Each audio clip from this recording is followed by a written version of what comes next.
1, 2, 3. Okay, sound is good. However, there we go. Now it's on green. Alright, it's loaded up to me. We should be up and running. I think everything should be good. So please let me know if something is wrong, like there's no sound or you can hear me bad or whatever. Alright, that's very nice. Welcome everybody.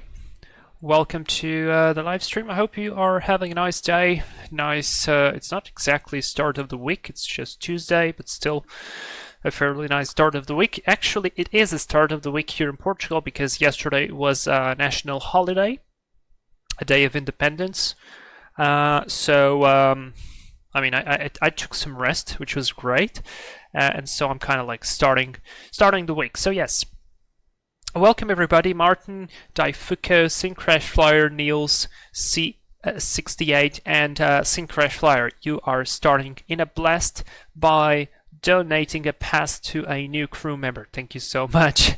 That is a crazy start for the stream. Guys, I hope you're fine. I hope you're nice. I apologize for my delay because I was giving some tutoring and essentially I didn't really want to stop the explanation. So that's why it kind of got a little bit later. So yes, it's King Air time again. It's the C90B, it's the EVO mod with the GNS, and in this case the GTN 750 from TDS. Guys, this airplane is now even better than it was before, and this live stream is gonna be slightly different. So what we're gonna be doing here, instead of just doing a flight from A to B, I mean, we're still going to do a flight from A to B, but it's going to be slightly different. It's going to be more of a training flight, and that's why I decided to pick this livery. That's why I decided to get to this airport. We are right now in, I believe, Colorado Municipal Airport, something like that. Kilo Charlie Oscar Sierra ICAO code. And we will be departing out of here, and we're going to be flying to two different airports. One is going to be Gunnison to perform a VOR approach and then an ILS. And then we're going to fly to Alamosa to perform an RNAV approach. I believe it's going to be an LPV approach into there, or maybe not. I'll have to confirm. And then we're going to fly back to here and land. So it's going to be exactly as, let's say, a training flight. For whatever reason, we're flying on a King Air, we need to do some training, we need to get some proficiency, and we will be doing just that. And I'm doing this on purpose. I want to show you guys with the GTN 750 how much stuff you can actually do and the extra guidance that it offers. I mean, you guys know I loved this airplane before. It was amazing with all its custom avionics and the pre-selection courses and all that stuff. But now having all the extra functions of the GTN is really, really awesome. So we will be focusing today on this. It's going to be like a training flight. I hope you will be able to learn something as well. You guys know I'm fresh from my IR training that I finished last week. So yeah, it should be cool. It should be nice. I got some charts. If you guys want to open the charts as well on your mobile phone, computer, or whatever where you're watching, you can look at the charts as well at the same time as I fly, and these are the charts that we'll be using for now. So we will be doing the Spring 6 departure out of here. This is the most basic one from, what is this called? City of Colorado Springs Municipal, so almost there. And from there we're going to be flying to Gunnison. So I just want to load the VOR approach here and the ILS. We're going to be basing ourselves on the Blue Mesa VOR. Now, we're going to be still using all the GPS extra stuff, of course, but the main flight is to show how this can interact with the GPS, because it's amazing. And for here, we're going to be flying to Alamosa, basing ourselves. This one is going to be fully GPS, and yes, we do have LPV, LNAV, VNAV, and LNAV here, so we can do all of these, which is really, really neat. And also, I believe this airplane now actually does have some sort of a VNAV. It is not exactly probably 100% the true way it should be, but if you want it, you have it, and that's pretty cool. So yeah, Niels, sounds good so far. Great, thank you so much. Daifuko, it's happening. Dude, how is it going with your A319? is a new airplane for you. Definitely establish yourself some flows, understand the checklists, and you will love the Airbus. The 319 is an amazing airplane. Martin, good day, glad to be here. Thank you very much for being here. It's excellent to have you here with us. Now, I need to silence my WhatsApp. I still have another tutoring to do, and that will happen in 2 hours and 30 minutes, so we have to get going, okay? So, Ludo Kerman, hey! Great to see you here. Let's go into the airplane. Let's remove this ground crew. This guy is having a very close inspection to the engine. Perhaps I need to send a message to the guy from Simple Ground Equipment and Services and let him know that that needs some addressing. Let's close the door. Let's hop in. The load is very simple. I've already loaded the airplane. We have basically myself and you guys sitting at the front row. No passengers, a bunch of fuel, and a bunch of free time to play a little bit. So let's confirm everything is off here. We've got inverter off, avionics off, anti-ices are on. This is all good. All the lights are off. All the heating elements are off. That's closed, that's off, and here this is normal and off and off. Very good. Props are gonna go full forward, fuel cutoff off, flaps up, parking brake is set. On the overhead, we've got the lighting on by default. I believe I could just switch this to have lighting in case I need it, but I'm not gonna use that. And here's everything off. I'm just gonna check the battery. Battery is looking good. And we are gonna start. So I'm gonna do this quickly. Battery on, boost pumps on. I need my beacon light on.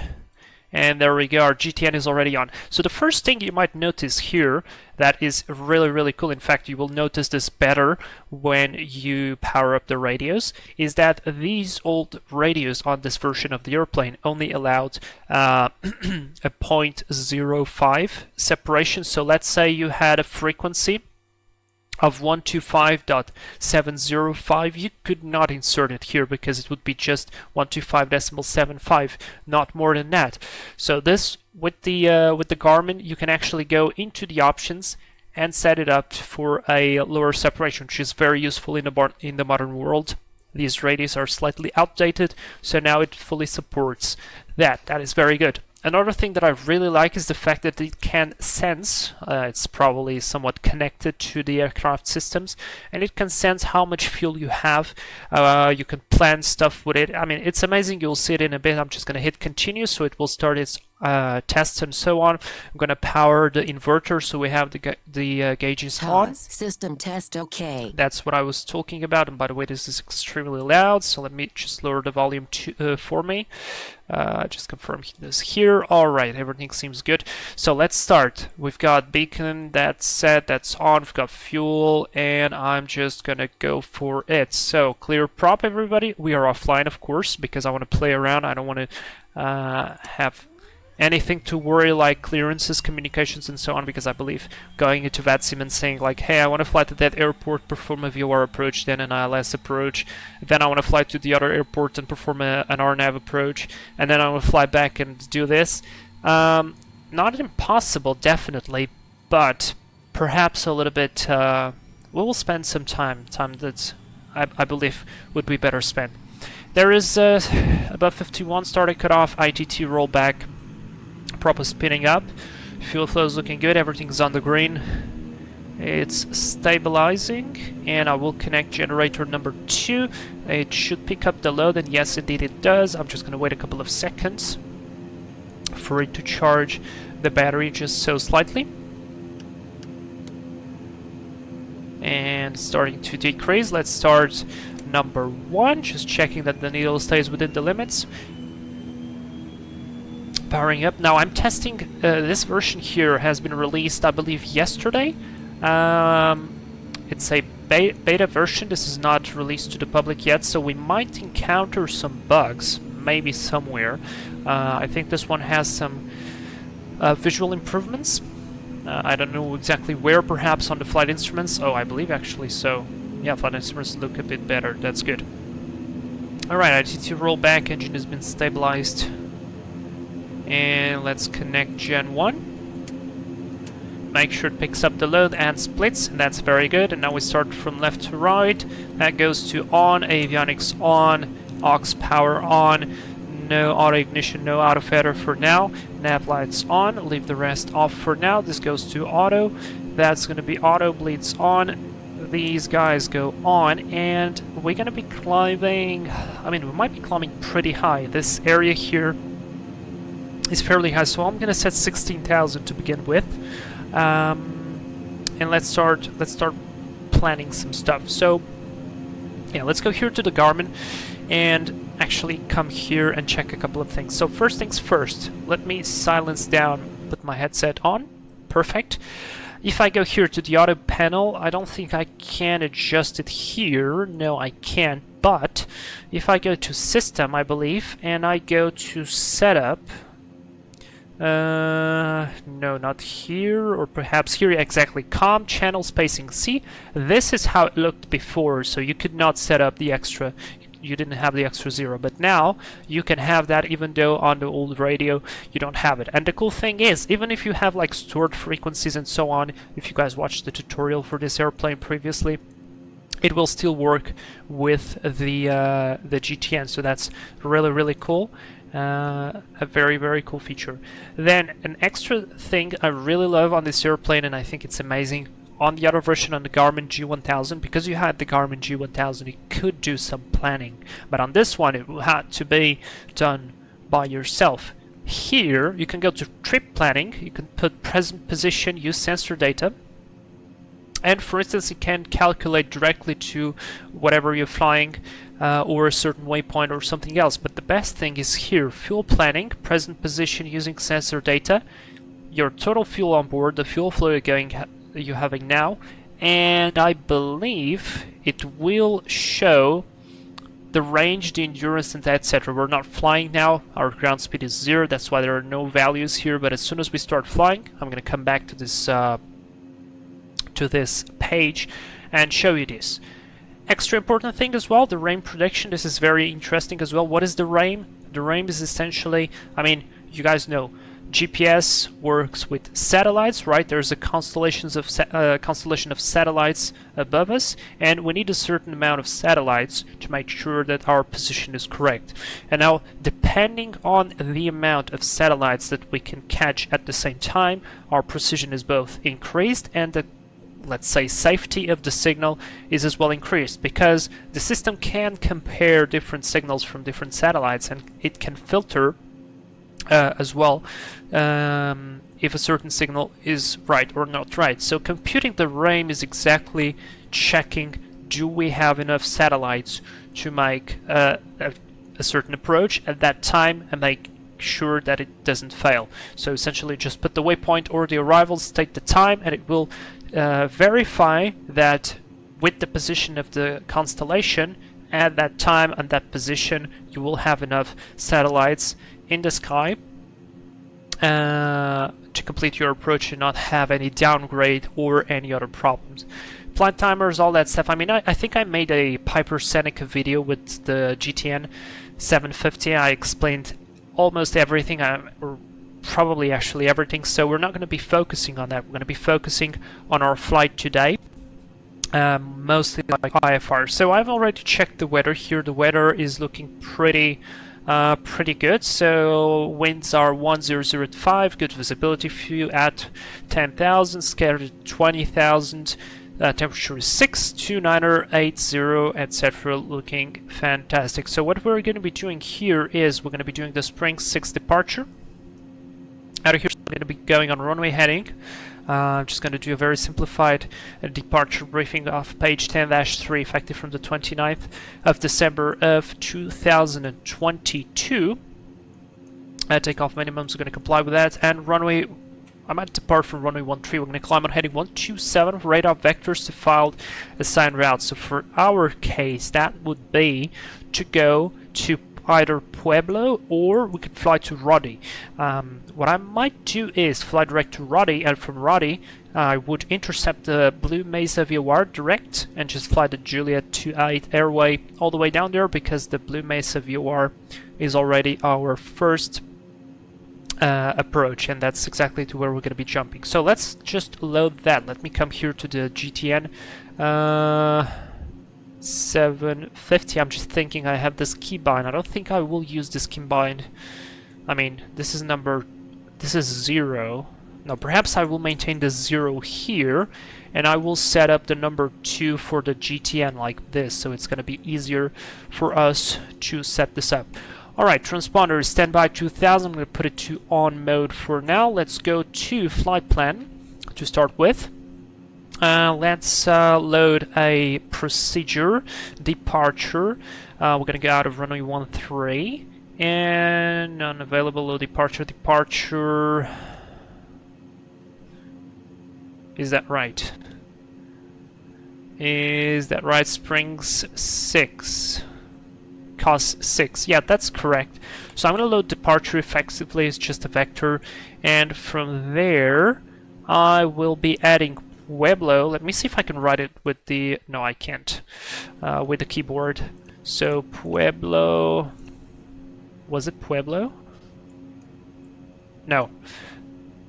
No, Pueblo is the VOR. Roddy. Yeah, that sounded like too many items. Whoa, whoa, whoa, whoa. We're dexing. I forgot about the fact that I pressed the V button and released the parking brake. So we're just gonna pull ourselves back here, set the parking brake, and that was a nice one. So Roddy, set this in. It is correct. Enter, insert. From here, I'm gonna add a waypoint. I don't think I'll add Blue Mesa, but I will add the airport. So Kilo Uniform Charlie. That's correct. And from here, I'm gonna load the procedure just so we have it here.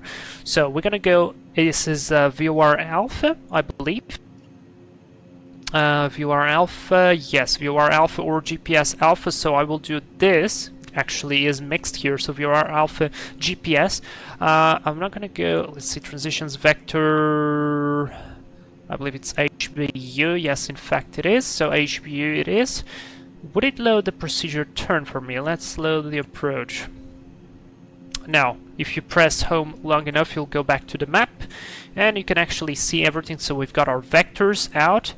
Here is Roddy, so just gonna do a direct to, and we already have the approach loaded in here. Now, yes, we do have the procedure turn loaded. I mean, look, you could do the entire approach all based on the GPS.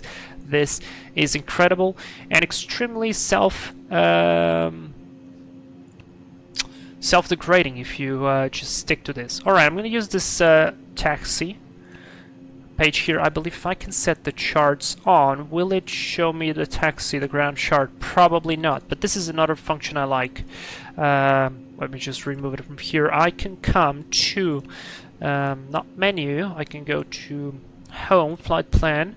I can load the airport. Actually, you know what, I'll just come to here.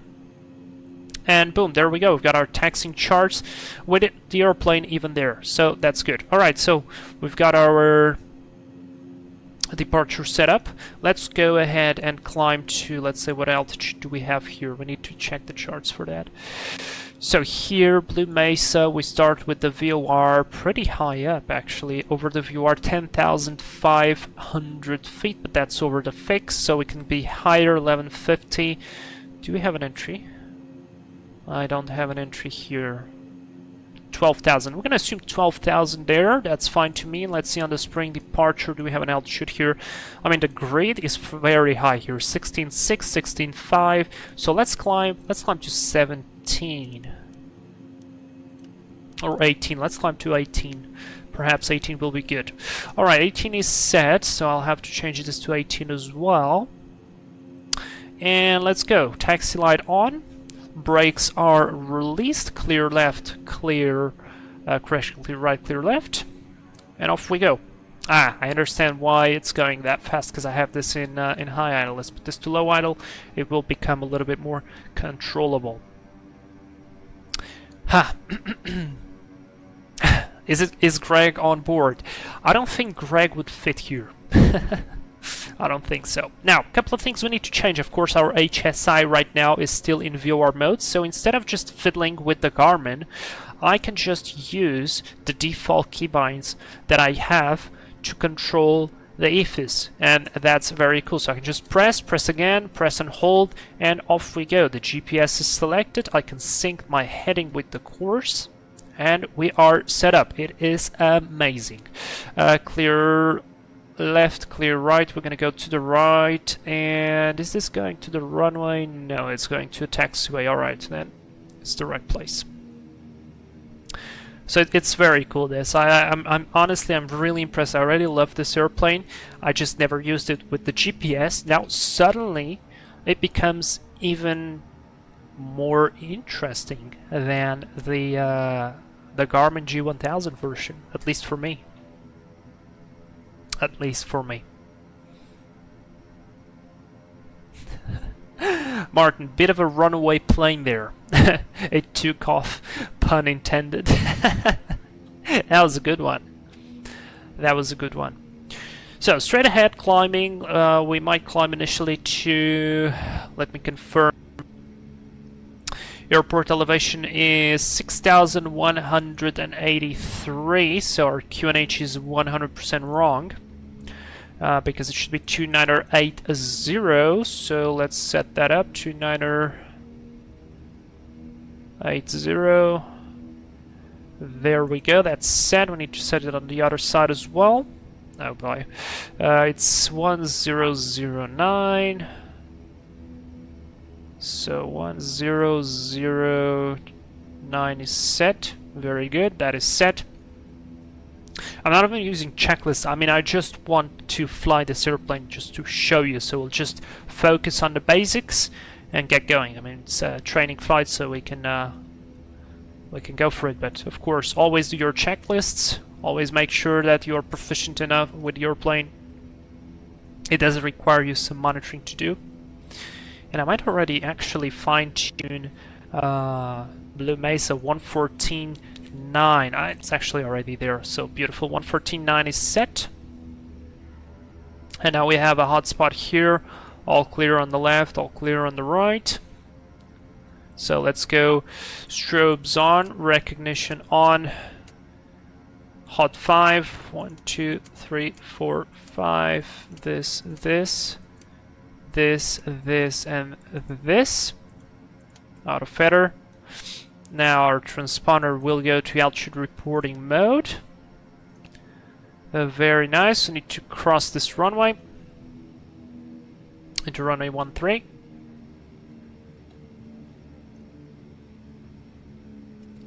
It's a bit of a weird taxi here, but it's all good. There's runway 13 identified. Let's line up nicely. We're going to do a no flap departure. And to make my life easier, I'm going to engage flight directors, heading, climb pre-selected, and we're going to go. You guys are ready?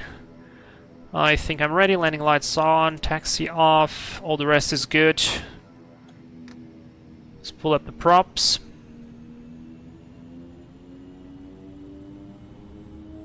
Props are pulled up, and let's advance the torque. We are definitely ITT limited, as you can see, pretty well, because of the high altitude of this airport.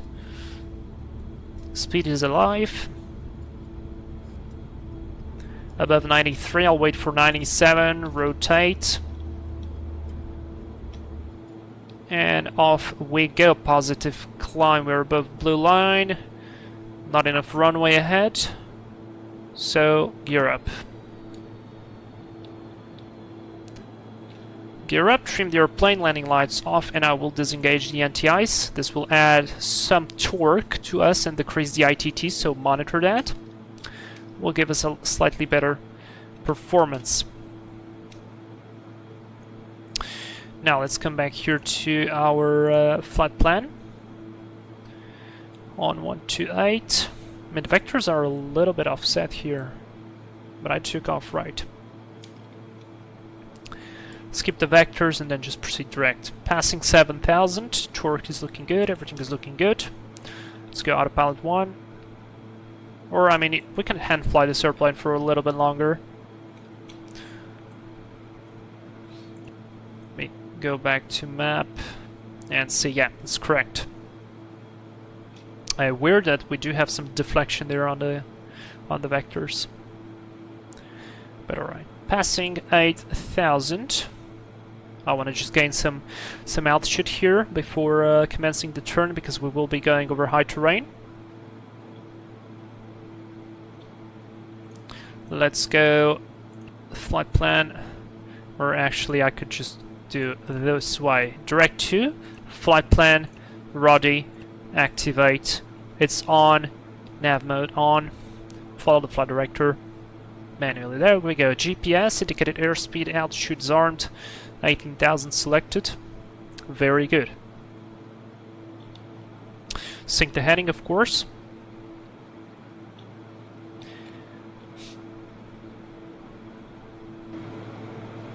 I love it. I also like the livery. I know it's fictional, but it looks really cool on the King Air. I also don't know if it has to do anything with football or not, or some baseball perhaps, or whatnot. If you are inside of some of these things, I think Eagles is pretty much. I think it's a team. So if you are inside the topic, please enlighten me. There's 10,000 feet. I'm gonna intercept my track, or I could just do a direct to. And right now I'm gonna engage the autopilot. So yaw damper is on, confirm always, autopilot yaw damper, GPS indicated airspeed climb, power is good, I can adjust a little bit the torque, and we're climbing perfectly. So, now we do have some time. We already have the VOR1 identified here on our DME, 112 miles. We still have some time to think, to plan, to analyze, to do a lot of stuff. So here's what we're going to be doing. First of all, we're going to be doing a VOR approach, and you can count on this as a, let's call it an arrival briefing of some sort. Okay, so we're going to be doing the VOR or GPS Alpha runway, well, for whatever runway. Actually, you can do both runways for this. On my case, I want to go for runway 6 initially, or we could do the circle to land. Why not? To practice if the wind is not too bad there. We're going to check the wind. We're going to check the wind there. Let me check. 130 at 3. So, I mean, it's 3 knots. We can go whatever runway we can. The King Air can take some headwind, so some tailwind actually. So that's pretty good. So let's analyze what we're going to be doing first, right? So we will be arriving directly over Blue Mesa VOR. Blue Mesa VOR is our initial approach fix, right? And we do have here, this is what's called a procedure turn. Alright, so this is what we're going to be doing. It's a procedure turn. Now, we're going to be flying on this outbound radial 211. Now my question is, it's going to be 10 miles or less, because I don't have a reading here, nor I do have a time, so I can assume it's going to be 10 miles, or the 10 miles is the limit. MDA refers to minimas, climbing right turn, no, precision not authorized when the airport closed, set prior arrangement, cold temperature, yeah, that's all fine.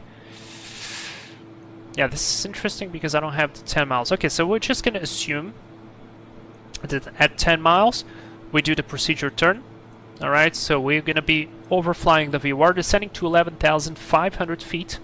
And at the 10 miles, we're going to do this procedure turn. So how do we do this? We're going to be flying on our 211. We open 45 degrees, which is going to be 256, for 1 minute. Fly outbound. As 1 minute is going to pass, we're going to turn left on the inbound course, or track 076 on this heading.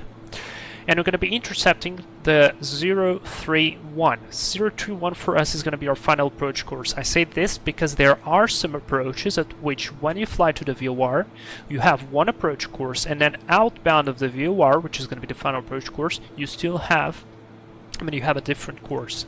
On this case, it's the same, so we're just going to fly the 031, and that's going to be it, right? Okay, so we do this, we pass the VOR, we continue on 031, we start descending to 10,500 as we're going to hit this fix here. This is the final approach fix over the VOR. And from here, we start our descent on the same track to either land on runway 06 or we do the circling for the other runway. If I open here the charts for the airport, so we have runway 6 and runway 24. We're going to try to land on runway 24 to perform a circling to land. Now this is going to be a run and gun, so we're going to go fly there fast. So I'm going to keep myself some speed. There's 1,000 to level. Let me just check how we're looking in terms of torque and all that stuff. It's looking good. Recognition lights off. Cancel the altitude alert. All the rest seems good. I'm going to sync my heading bug. And we are 29 miles from Roddy. Alright, sounds good. So because we're going to be doing a circle to land, or actually all of this is circle to land because we're not aligned within 30 degrees of the runway, we do have these minimums right here. These minimums are minimum descent altitude, okay? So what is minimum descent altitude? As the name tells you, it's the minimum altitude at which you can descend, and in order for us to not bust it, I'm going to add 50 feet of operational margin. Now we are Cat Bravo, I believe on the King Airs our minimums would be 9,340 plus 50, so that will be 9,390 feet. So at this altitude we're going to be leveling off, and I'm going to be proceeding visually. Now, let's just say that for whatever reason we can't see the runway, alright, and I need to drop my torque back a little bit, put the props back to 1,600, prop sync on,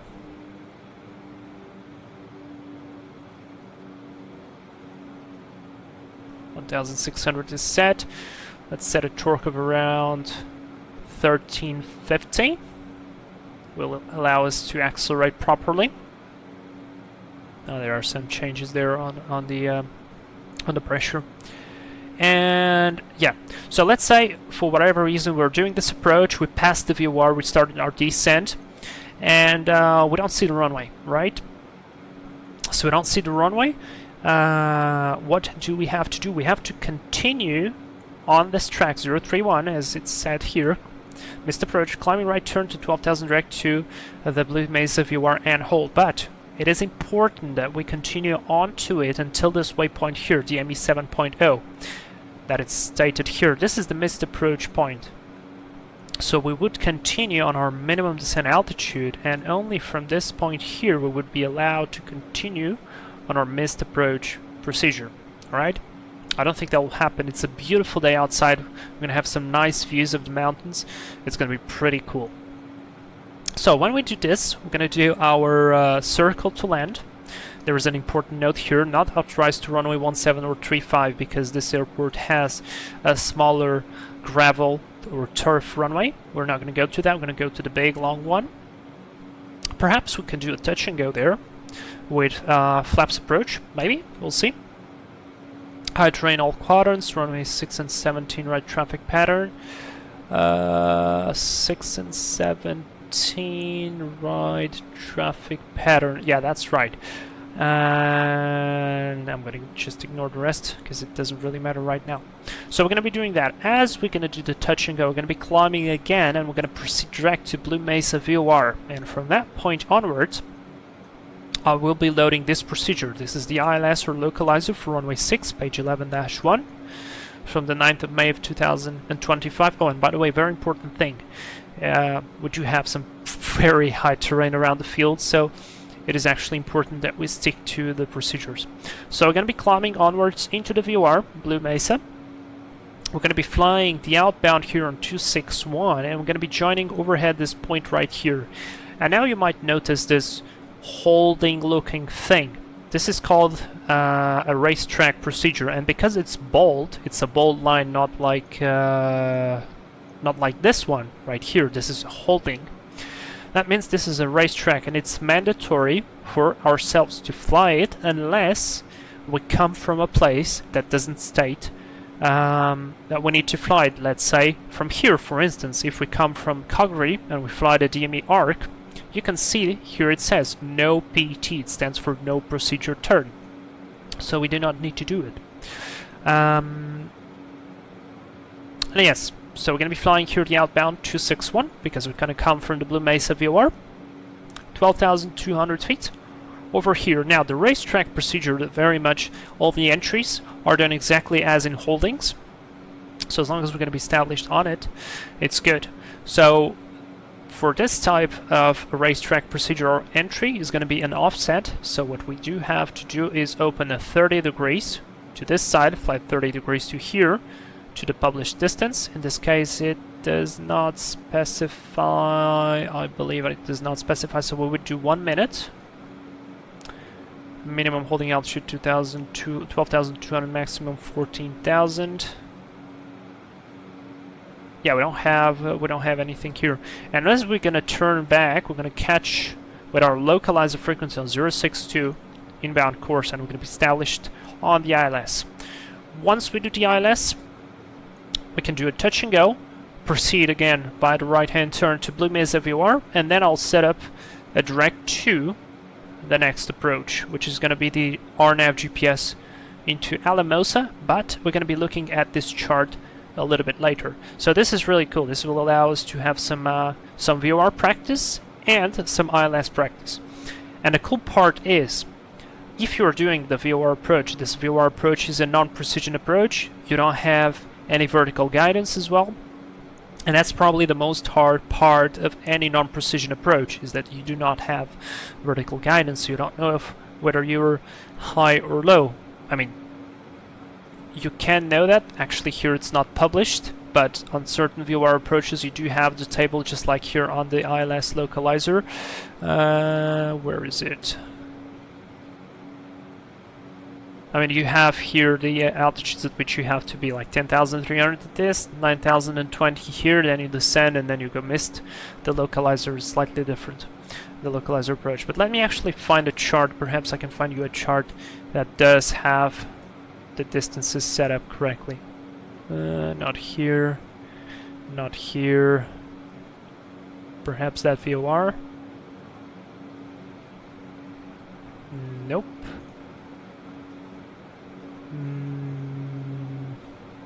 Nope. Nope as well, and nope. So let me try to find another one. If I do, I don't know. Let's try San Francisco.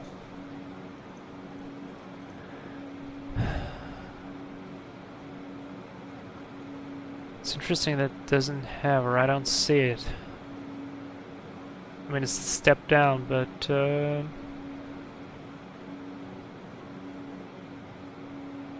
this is by time, but I'd like to get the distance. Let me try to, if I get another one, let's say Lisbon. Lisbon has to have it.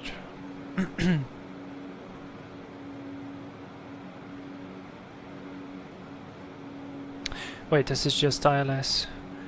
Localizer. Oh, there we go. Recommended altitudes. There you go. So you know that at 6 miles you have to be here, at 5 miles you have to be there, 4 miles you have to be there, etc, etc. Did I miss it there? Perhaps I missed the table. No, it has no table here. Sometimes it has like a small like horizontal table right here. Sometimes it has the altitudes here, but in this case I'm not seeing it for the localizer only. So that's interesting. Alright, very good. So this is what we're going to be doing. So if you have questions, do ask them now. Now we have 77 miles to go. Wind is 35 knots headwind. I'm going to push the power on as much as I can. Let's go to 1400. There is indeed some very high terrain ahead of us. Is it so high that I'll have to outclimb it? Perhaps. Let me check. 16.5, 16.6. We are at 18. I'm still on the QNH.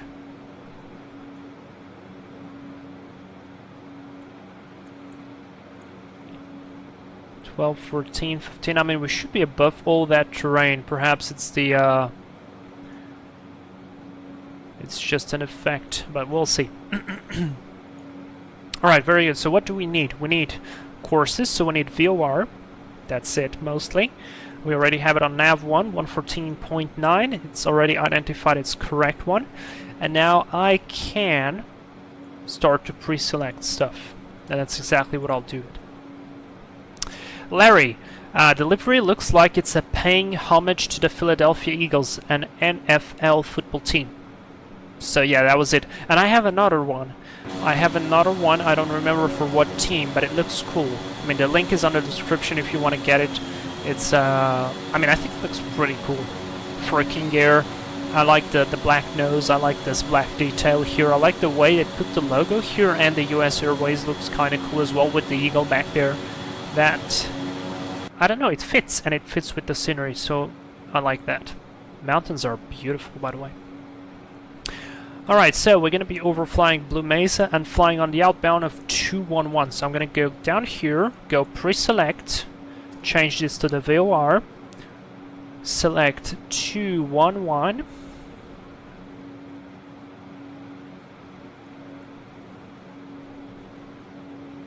and once I need it, I can simply change it. Now, I could be flying on the VOR now as well, so perhaps what I'll do even is like that. Oh, I believe that's the wind direction, or no, because we're flying directly to the airport. That's correct. We never activated the approach. So if I go to procedure, I can activate the approach, and we're going to have a slight adjustment of track. That's correct, but I prefer to just switch it to VOR. So let's just switch it to the VOR. There we go.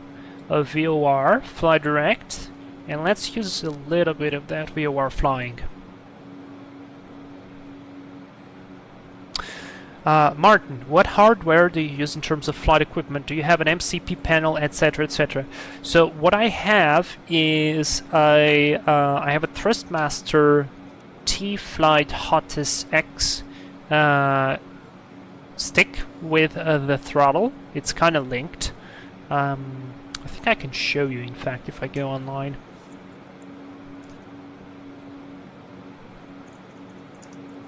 Let me see. Yeah, so this is what I have, this here. This is what I have. You can separate it. It has like a cable in the middle, and yeah, it goes like probably a bit more than 50 centimeters from apart from one another, so you can actually spread it quite fine. Unfortunately, there are no pictures here, but you can spread it pretty nicely. I have it for like 8 or 9 years already. It's my only stick and throttle I ever had. A couple of buttons are not working, but overall the rest is solid. And then I have the Thrustmaster most basic rudder pedals. They are not amazing, and if you can, don't buy them, because dust is going to get inside very easily apparently, and you will start to have issues with the zero or dead center zone. So you will have to well, adjust that in the curves, do constantly some cleaning, and sometimes it's a pain, some recalibration stuff, etc., etc. But they work. I mean, for the price I paid for them, it's totally fine. And then I just have my keyboard. I mean, I have presets for different airplanes that I use. For instance, on the numpad of my keyboard, to do all this stuff, the pre-selection and so on, I just do the minus is the pre-select button, so it's that goes down. The plus is the one that goes upper and then switches, and the enter is to select and change. And then I have a 0 and 9 for heading, and 7 and 8 for course. So I just hold it and until I need, and then I just press the number of times I need to get the right course, and that's it. So most of the stuff is like this, like most of the airplanes are like that. Daifuku, did you find out about the King Air 350 pre-select issues of last stream? You know, it ended up kind of working at the end of the live stream, so perhaps it was user error. I'm not 100% sure. So, yeah, to be honest, I didn't even end up touching the airplane anymore. So, yeah, I don't know. Like, I don't know.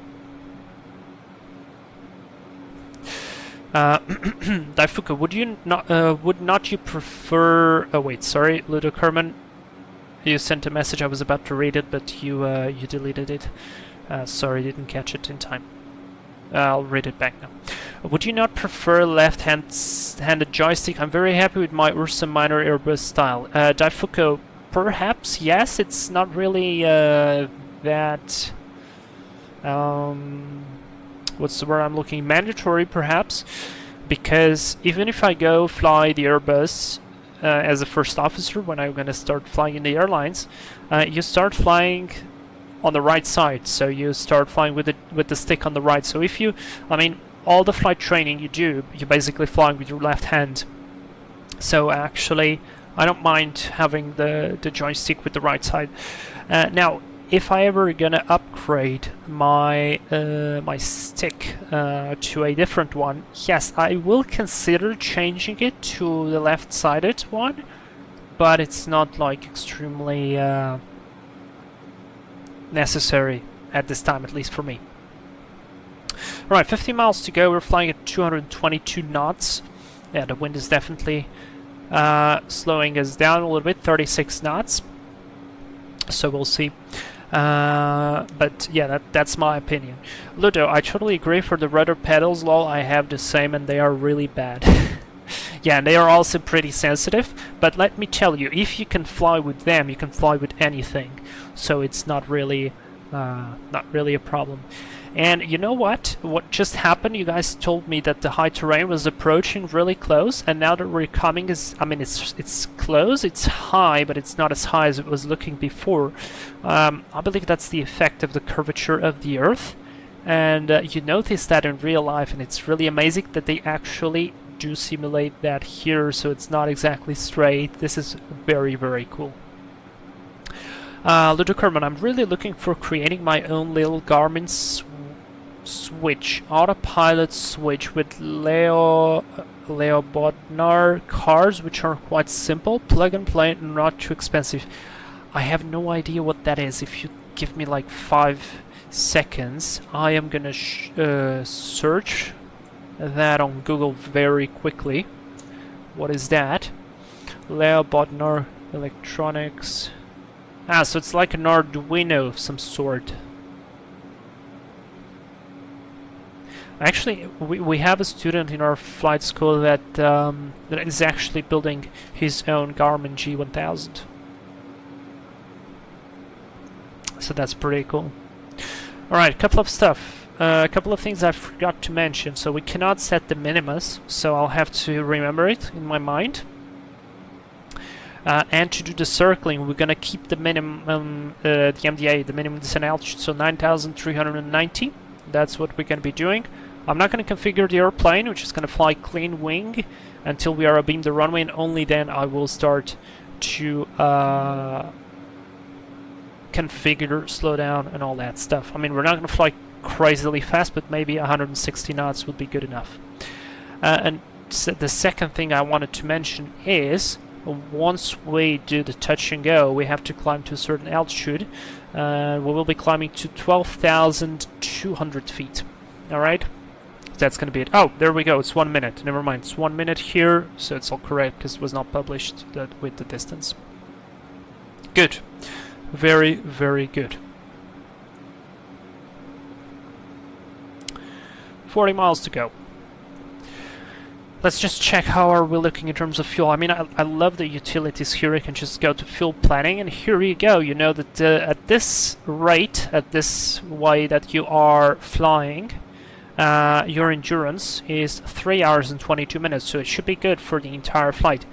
Right now our fuel flow is 243 kilos, so that if we make the calculation, that's exactly right. I'm pushing the airplane slightly faster on purpose to get there quicker, because we're just going to want to do the procedures and then fly to the next airport. So yeah, I mean that's pretty cool. We can do the rain prediction as well. I can select the airport. Let me do, because we're actually using a little bit of a GPS here. 2nd of December, and this is going to be in about 13 minutes. Let's compute the rain. Rain is available, so fantastic. And you can also check the GPSs, I believe, if I can here to system GPS status. I can see which GPSs do we have, and if we do have the augmentation for the extra satellites. We're going to talk about this on the next one, because we're going to do the LPV, so that's pretty cool. Seems like we only have one GPS, but that's fine. System status, all is good. Nav database is all good. Everything is fantastic. Now we are at 18,000, right? We want to overfly the VOR at, I mean, we don't have exactly an altitude, but we want to be at 11,500 as we fly away from the VOR, and that's going to be 10 nautical miles. So let's calculate for 11.5. We are at 18. 18 minus 10.5. Let's just do 11, or I might do 12 because we have a headwind. So 12, that will be difference of 6. 6 times 3 is going to be 18. So 18 miles out. We have 10 plus 8. At 8 miles from the VOR, we're going to start our descent down.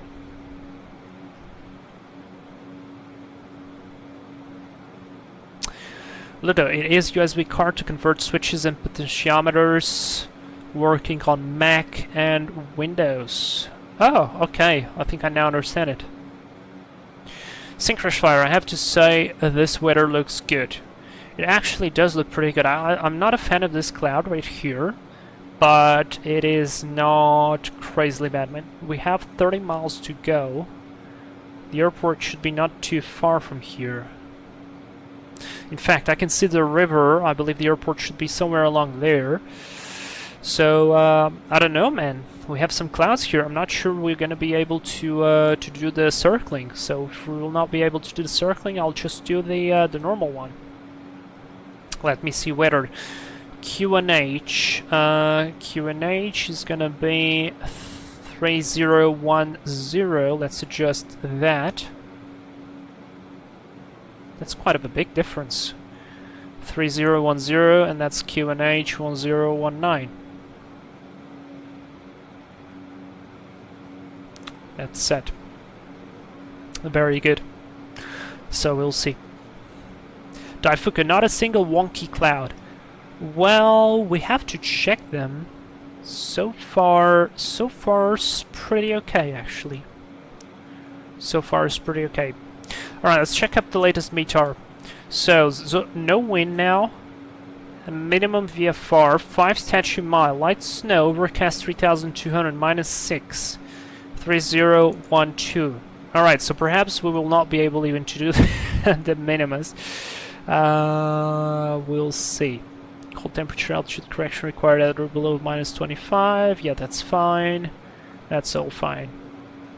Seems good.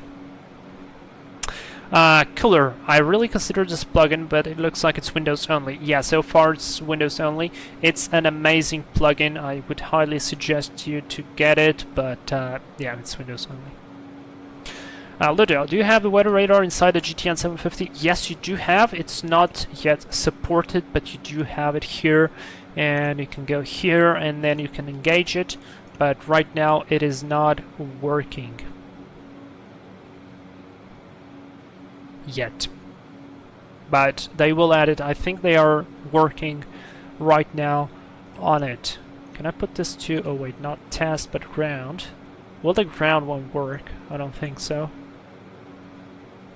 Yeah, it's not working, but it's here. I mean, they have everything here for it to work. You have this kind of like weather uplink stuff, but I don't think it works as well.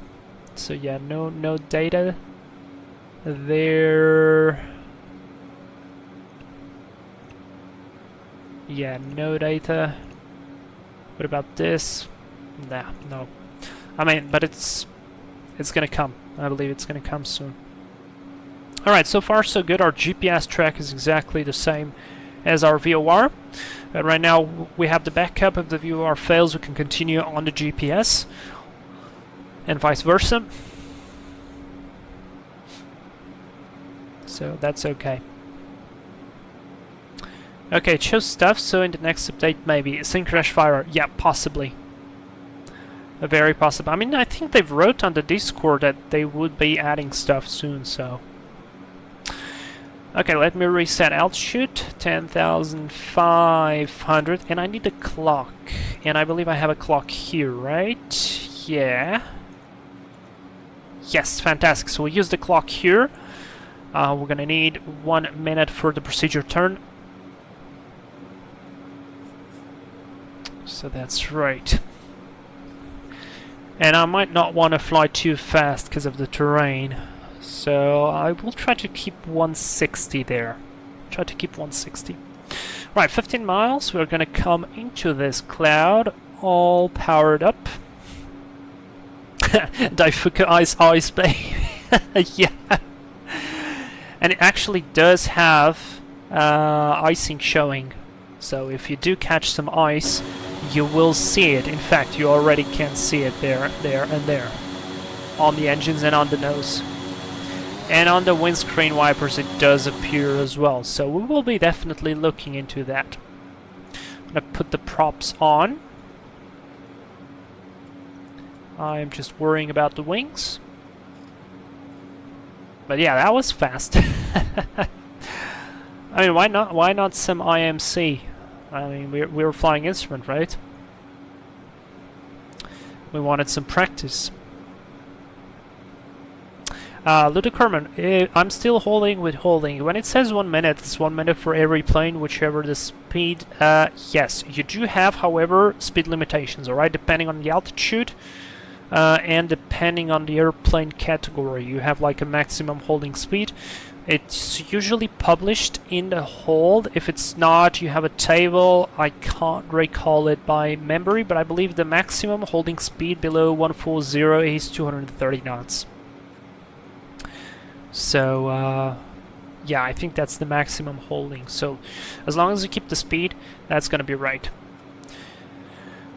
Alright, so there is approaching 8 miles.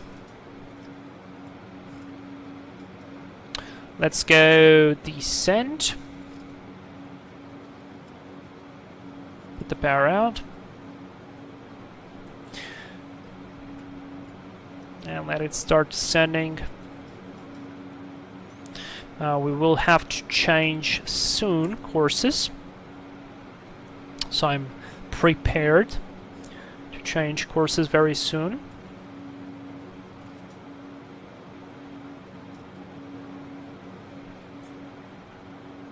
Alright, so far no icing on the windows, on the wings, sorry. 6 miles to go. Seems good. Bit of turbulence. We're flying solo here, but that's good. Melbourne, looking good. Definitely looking good. Definitely looking interesting.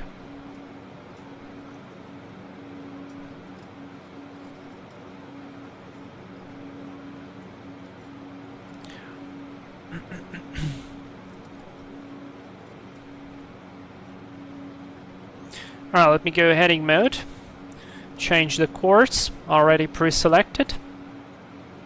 I can even pre-select our next course, which is going to be the inbound 031.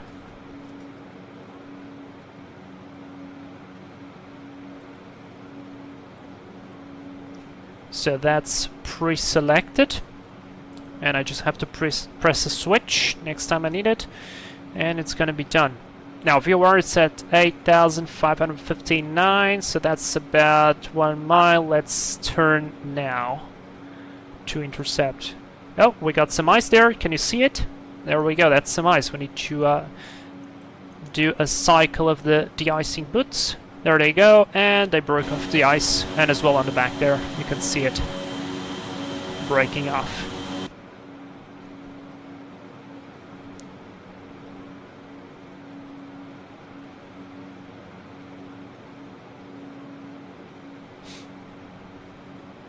I felt like I turned a bit early. A bit too early. You know what? I kind of worry about 10 miles out, because we do have a mountain there. What about we don't have a timer there, but as we're going to pass 1150, as we're going to approach 1150, I'm going to start the turn. There we go, catching up. Let's do nav. Nav VOR, vertical speed, looking good.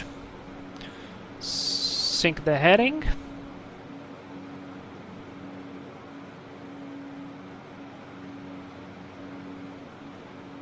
.4.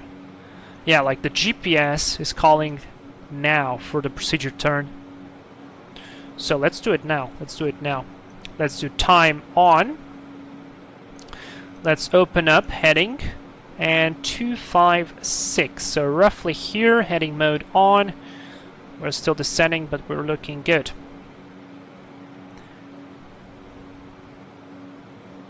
Now I need to keep the speed though.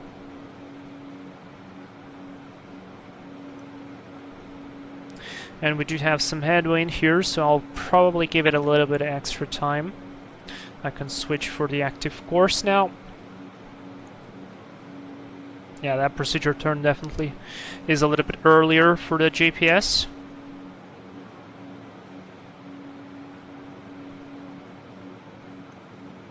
We're very close to terrain. 45, I'll do a minute.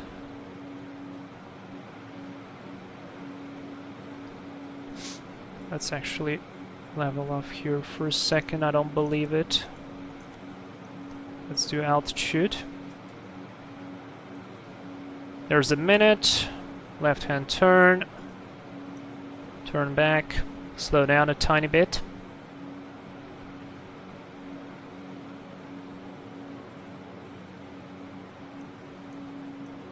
Can reset the clock. It's doing a 30 degrees turn though, which is a little bit overkill, but I don't mind. Yeah, there's definitely some very close terrain here. No ice, no ice. Recognition light on, QNH is set. We're gonna basically do a continuous turn. I can engage the VOR nav and keep the descent. 10,500. 11,500. Yeah, correct. Let's go. Almost 160. Keep the turn. Slight overshoot.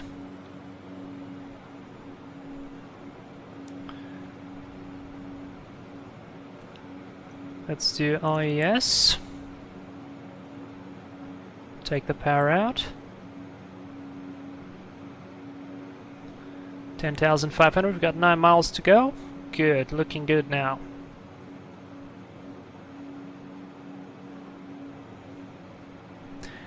Alright, in case we go missed, is until 7 miles out, right hand turn climbing to 12,000.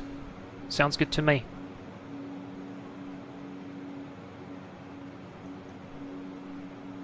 So to 10,500 until the VOR.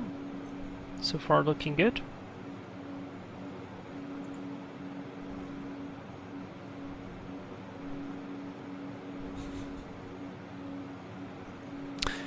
Aviation Lifestyle 24. Hi sir, do you use auto ortho or map enhancement? Hey dude, welcome to the live stream. I use map enhancement. Works better for me than auto ortho. Never worked properly. 1,000 to level. Keep the descent. Oh, there goes the visibility. There goes the visibility. 5 miles to go. 500 to level. Looking good.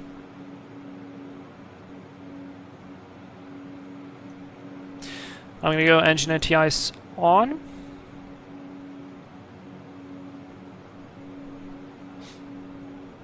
Oh yeah, that visibility is trash. And I don't have altitude selection. Altitude selection is now armed. Add power. I'm gonna pull the props forward. That's gonna help me out a bit. Stabilize it early. Let's keep it 160 for now. Next altitude is the minimums, 9,300, and I'll set up the go around, which is going to be 12.2 for the ILS, right? 2.1 miles. Let's perhaps hand fly a little bit. Autopilot off. I want to see my ground speed, 191. So 191, I have to go roughly 1,000 feet a minute. Over there, don't descend below. Keep flying the airplane.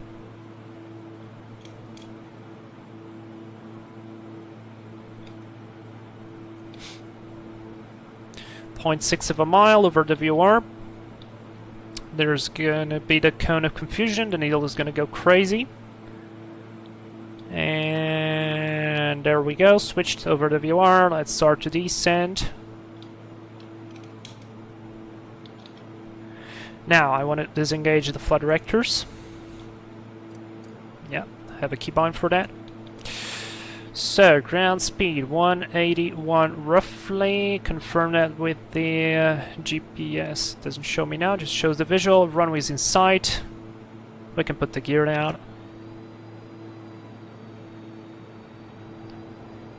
And we can put a flaps approach.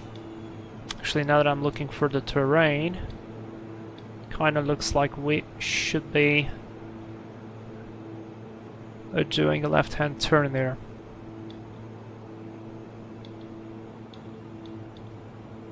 On the radial, 2.4, not too bad, huh? Minimum is 9,390. Landing lights on.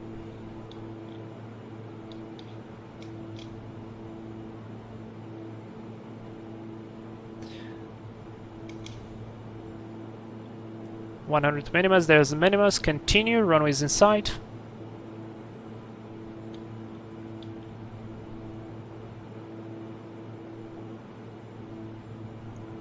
Very weird that I don't have this mount here. It's pretty huge.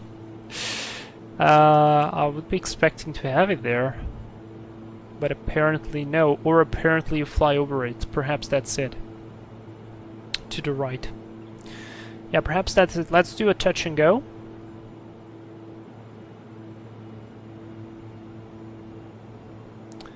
With flaps approach. Checked. Do a bit of a steeper descent here. Man, I love hand flying this airplane. Look, I'm gonna do the same movement I did on the Airfoil Labs with the stick and see what the airplane does. See how much smoother it is? If I do a correction, let's say I want to do a little bit of pitch up. See, it doesn't jink. It doesn't just jump.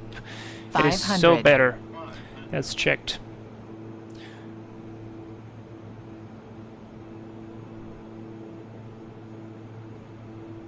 Probably I should have turned a little bit early there to be stabilized for the visual, but it's not looking too bad. I mean, it's a King Air, right? Speed is good, profile looks good, everything looks good.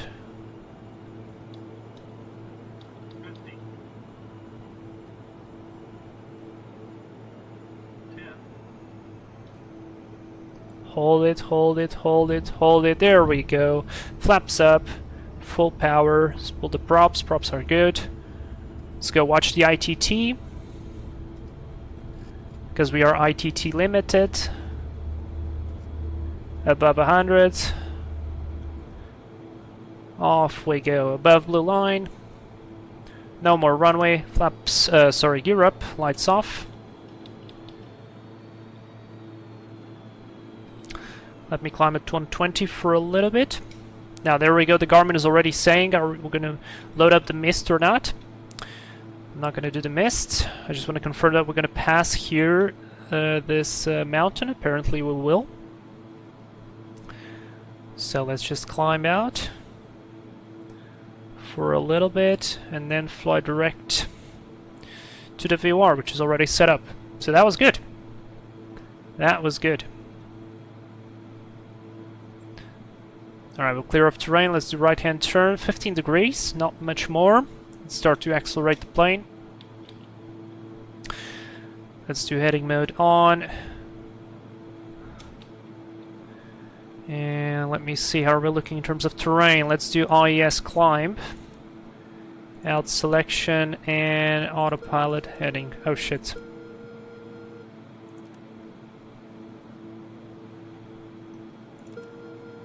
Oh yeah, the flight records are not on. Why? It's always these. Okay, very good. Let's adjust it direct to the VOR. In fact, I could just engage nav mode. Add a bit of torque. Alright, and we're going to do the activate missed approach. Now it will give us a direct to the VOR, but we're not going to do directly that. What I'm going to be doing is... oh well, it switched to the VOR. Alright, I mean it switched to the GPS. So we're going to do that, no problem. Switch back to the VOR. Climbing. Looking good. Alright, we're clear out of terrain. Let's do climb mode. So the airplane will get some extra speed. Altitude is armed. So we're going to start catching that 12.2. There we go. Very nice. So we need next ILS frequency. 110.5, or what I can do here is procedure, approach, ILS 6. Transition, a VOR, load and activate, because we're already flying it. It gives us the warning that, hey, this is for reference only, do not fly via the GPS, it's a conventional navigation approach. And I'm going to let the airplane accelerate now. And reduce the torque. Actually, let it accelerate first properly. To at least about at 160. 5 miles to go. And we need to 261, so let me pre-select that very quickly. 261. That's pre-selected, 5 miles to go. Reduce the torque, reduce the props. Can remove the prop sync, by the way. And reduce the torque. Very nice. Heading sync. 4 miles to go. Speed is looking good. So we have to fly to outbound 261 on 9.3 minutes, then do a 1 minute turn. Definitely slow down. Perhaps that was my speed. That wasn't very well. And that's gonna be it. Alright.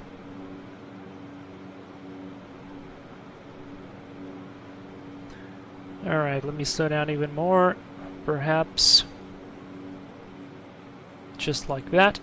Beautiful. We have the track there as well that we can see. And we can confirm on the flight plan that we are flying to the right point, which we are. Very good. Now, minimums for this are quite lower. It's an ILS. 8,698. This is still 1,000 feet above the threshold, so, but it's a decision altitude, so 8,698. This is going to be 8,700. 0.9 of a mile. Let's do this. Heading, switch the course. We are in the cone of confusion. Intercept the outbound. Perhaps I think I overshot it a little bit. We're going to have to catch it up. Not by much though.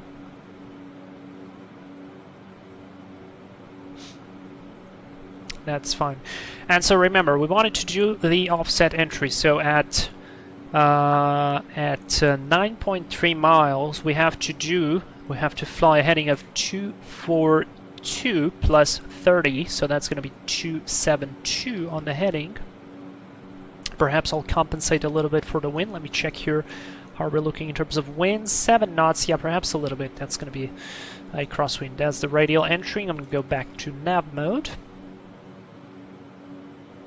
Speed is good. And looking good. Alright, let me catch up with the chat a tiny bit. Alright, Aviation Lifestyle, I'm new to X-Plane 12 and just bought TDS A340-600 a couple of days ago. Oh, awesome! That's a very, very nice airplane. I don't have it, but a couple of guys on the Discord, like Syncrash Flyer, and I believe someone else has it, and man, it looks amazing. And I have the 330, and I love it. So, very cool. Welcome to X-Plane 12, man. Still not visual with the airport, Martin. Yeah, that was close. Aviation Lifestyle 24 is like map enhancement is more stable in auto or such. From what I understood, at least installation is easier with map enhancement. It just kind of works for me, to be honest. So yeah. Ludo Carmen, I got it, but I had to zoom on YouTube. Martin, yeah, it was offset. And cooler map enhancement is supposedly more stable in auto and easier to set up. That's basically it. Yeah, gear is set. Nice approach. Thank you very much. Kick the rudder, she'll be right. Oh yeah. Well then, Ludicorn, thank you very much. Aviation Lifestyle, do you sim heaven also? Yes, I do, but it's kind of like it's not always amazing, so beware. Let me pull the props forward here. I want to have some slower speeds for this one. I feel like we're going a bit too fast. But as you can see here, the map is drawing our offset.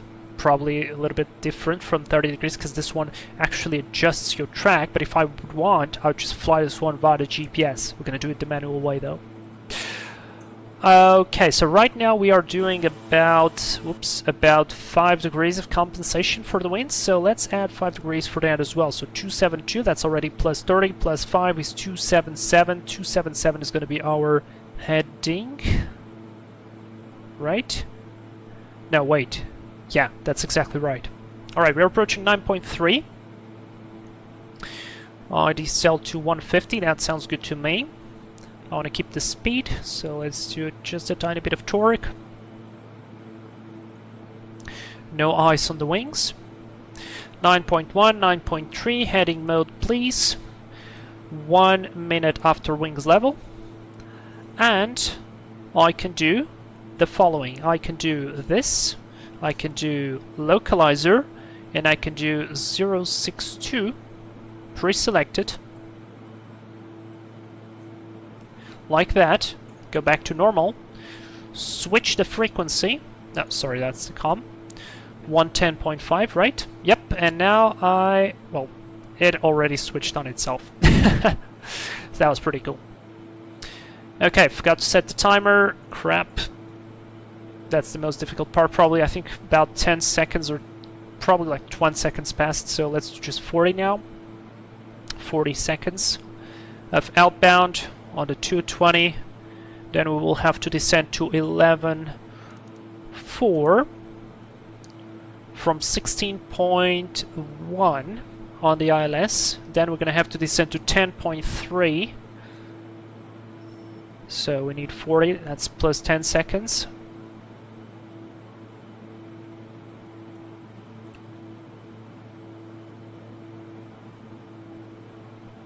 And let's go left-hand turn. Let's do about a 30 degrees intercept angle there. 30 to 45. Yeah, it's still snowing.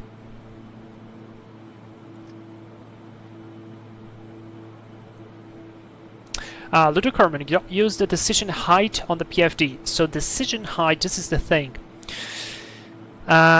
The decision height that the charts show you is the elevation or the height. Well, it's going to be the height above threshold level. So the thing is, when you will be doing your approach, if you have uneven terrain, the radio reading will be wrong. And there we go, localizer is definitely alive. I'm going to put it to nav mode. Wait until 16.1 to start descending. I can align the heading already. We're in lock mode. So yeah, that's why I stopped using that, because it's incorrect. So let's say, I mean, I can explain to you this. Let me open very quickly my drawing board. I pause the sim. So let's say you have an airport that it's sitting on the top of a mountain, which is somewhat what happens right here. So your runway is right here, right? And this is going to be your glide path. So let's say that your MDA or whatever sits right here, okay? And let's assume, I don't know, let's just say this is 4,000 here or whatever. Your MDA is 4,500, right? And then this is going to be like 500 above threshold level because you have 500 feet, right? So if you do the radio and you are coming right here with your airplane, the 500, so this distance right here is going to be right here. And what can end up is you will be flying too low. Let's say you're flying in the IMC, yeah, there's a mountain here, you fly onto it and then boom. All right, so this is not very very good. And I learned this actually with you guys here because somebody told me this, like, hey dude, you're not doing this very right, because the values that you have here, specifically this here, is elevation above threshold, okay? This here as well, this here as well. So beware of that. And actually this is a very interesting thing, because the ILS, which is the most precise, has a higher decision altitude than the minimum descent altitude for the localizer glide slope out. Why? Because the decision altitude already has the operational value incorporated it, so it's slightly higher than this one. So that's there you go. All right, we can continue our approach. I mean, this is very cool. I like doing this kind of live streams because it actually allows me to be proficient and you guys to learn new stuff. And we're getting some icing, so let's get the de-icing going on. Alright, we're established localizer altitude, waiting for 16.1 to start the descent down. Martin. The sound... Oh, wait. Synchronous Fire. It sounds like you have an amazing number of people on your Discord server. Well, the people that are there are definitely amazing. Absolutely. So my question is now, if I just press IES right now, we have the glide slope alive, by the way. Perhaps I'm just going to go for the glide slope. Let's see. 16.1. We should be initiating a descent to 11.4, but we're catching up with that. But if we don't catch it up, I might just continue. Yeah, we're going to catch up. Let's go. Approach mode on. I mean, this is the ILS, is the most simple. So yeah, Martin, the sounds of a fresh instrument rating. Tell me how much better you feel flying on the sim now being IR in real life. It's like, yeah, I just do this normally. Martin, to a certain point, yes, absolutely. Still feels unreal. Right, actually we kind of catched it up slightly later, but that holds on correctly. There we go, on the glide path now. I can set up the missed approach, and because we're going to be flying to the next airport, which is going to be Alamosa. Alamosa, right? Yes. Need to slow down a tiny bit. So that will be, I mean, at least 15,000. So 15,000 missed approach. 50,000 missed approach set. Slow down a bit. Yeah, that's checked. That's the gear warning. You can bind a key to silence it. I'm gonna keep myself at 160. Props are full forward. Everything seems good. No icing. Add a bit of torque. I don't want to drop too much. And usually it's about 400 of torque that allows you to hold the speed. So let's get back to 160. Visibility is amazing. And then we'll drop back to 400s.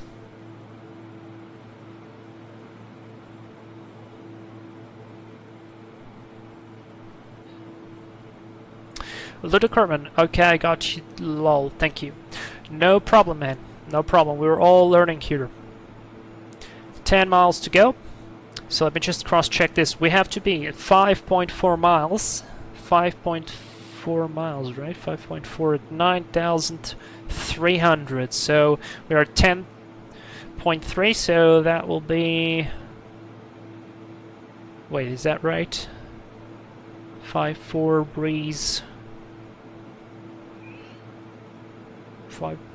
So that's 1,000 for each 1,000. It's 3 miles. We were at 9. 9 minus 3 is 5. Well, it's gonna be 6 and something.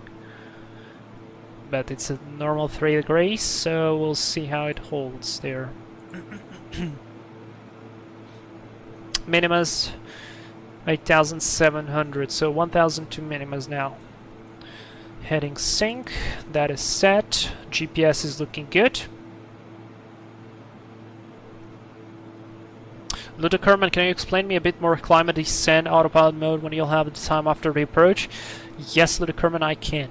Ekaterina, hi. Good to see you here.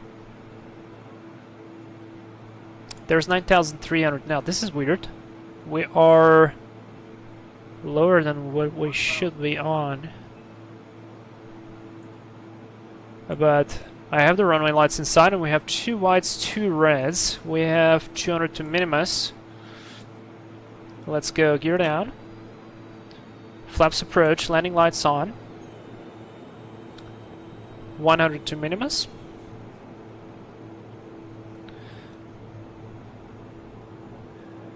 There's minimums, continue. Let's go autopilot off. I'll go approach flaps. How are we looking in terms of ice? No ice, good, continue. Gonna get that 120 on the speed. Man, this airplane is beautiful to hand fly. Keep the 400 of torque now. 120 on the speed. Sounds good. Looks good. I was not expecting to have this kind of weather today. I checked the weather and the forecast was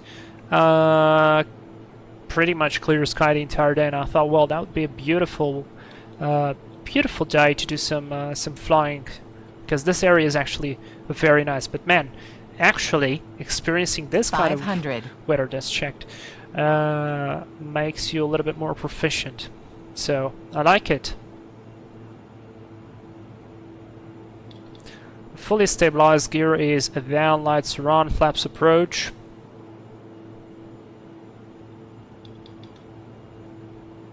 And by the way, this looks like a non-precision approach, by the way, because 1,000 feet above threshold level. Yeah, that's interesting. Speed a bit low, correcting. 100. Check. 50. 10. Flaps up. Spool the props. In this case, the torque, and let's go. Take off torque, watch the ITT, above 100 knots, off we go. Let it climb above blue line. No more runway available. Gear up.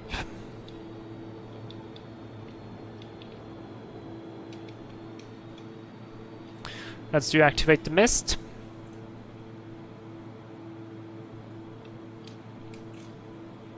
Activate the mist. It will require me to turn, actually going ahead now. And then a right hand turn. Alright. We are above 400. Let's do climb, nav, autopilot. Landing lights off. No ice. GPS is looking good. Okay. So. Seems pretty fine. Start climbing, please. Should have clicked IES instead of climb mode. Alright, there we go.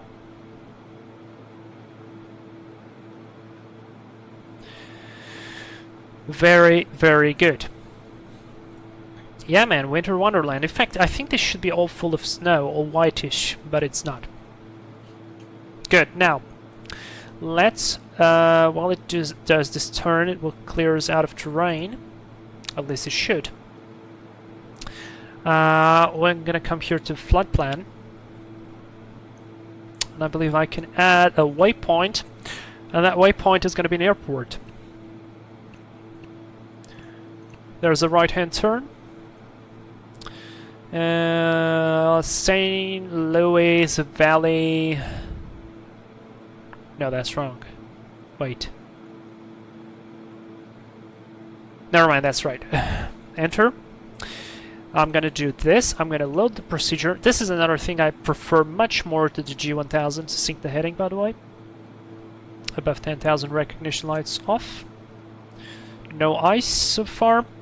And we're gonna do the approach. Now, calls, approach, RNAV GPS runway 2, LPV, vectors, no vectors. I want to go from Gemke. And we're going to load the approach. Just going to climb above 12,000 and then I'll proceed direct. Because MSA here in this airport is 14.5. So let's climb out first. And we've got some ice. Let's clear it out. Because ice will be a large penalty for climbing. 15,000 feet is set. We're on Wittig, then to Blue Mesa. Let's fly actually direct to Blue Mesa. And because of that, I will do heading sync, heading mode. Change this to a VOR. Are you gonna change or not? It doesn't want to switch.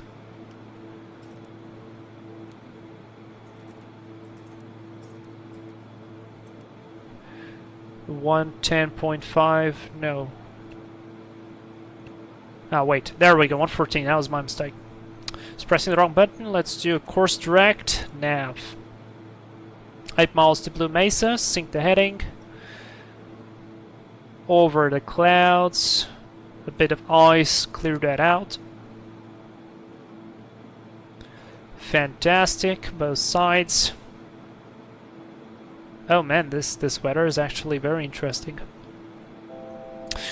Check, let's climb higher, let's go to 17. 17, I'm 18 here, so that sounds good.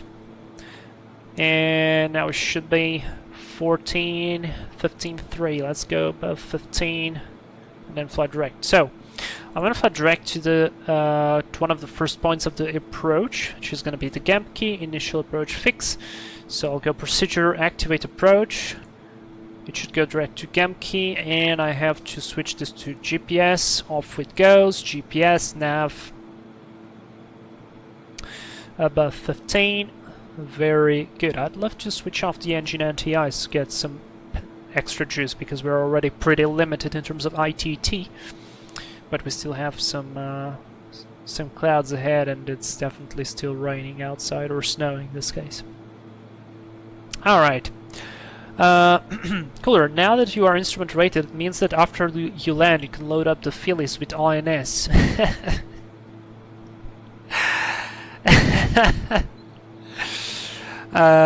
You know, yeah, wait, I'll actually show you this. I closed the tab before I started the stream on purpose, but it was open, and that was 1,000 to go. Give me a moment. So, where is the page? Where is the page?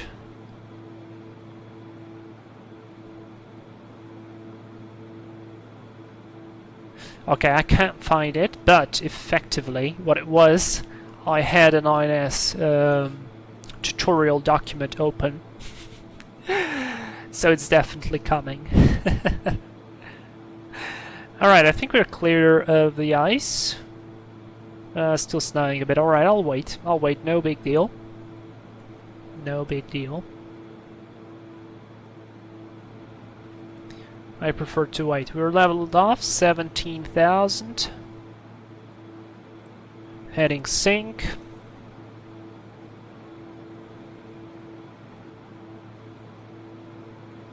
Yeah, it's still snowing from the cloud above us. It's pretty dark. Pretty dark. Alright, I'm just watching my turbine in ITT. And I think it stopped. Okay, let's go. Engine anti-ice off. There we go. ITT has dropped and torque has increased quite significantly. Prop ice protection off. Should be clear now. No, it's still a bit. Alright, I'll leave the prop on. At least we're going to get some speed. Alright, good. Now we have a bit of tailwind. We actually will get to speed. And that will be good. So, Ludocarmen, you asked about the climb and descent. The climb and descent essentially here from the King Air, as I understand it.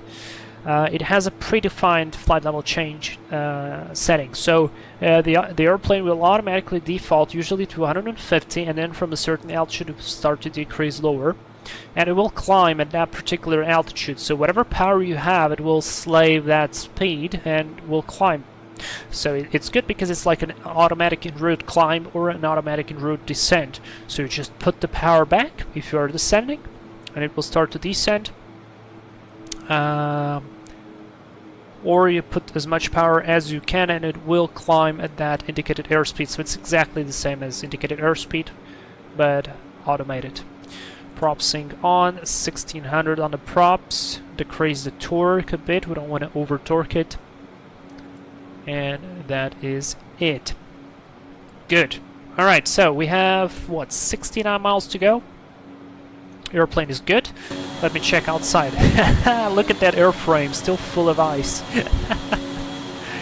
That is, and on a spinner as well. It should clear out.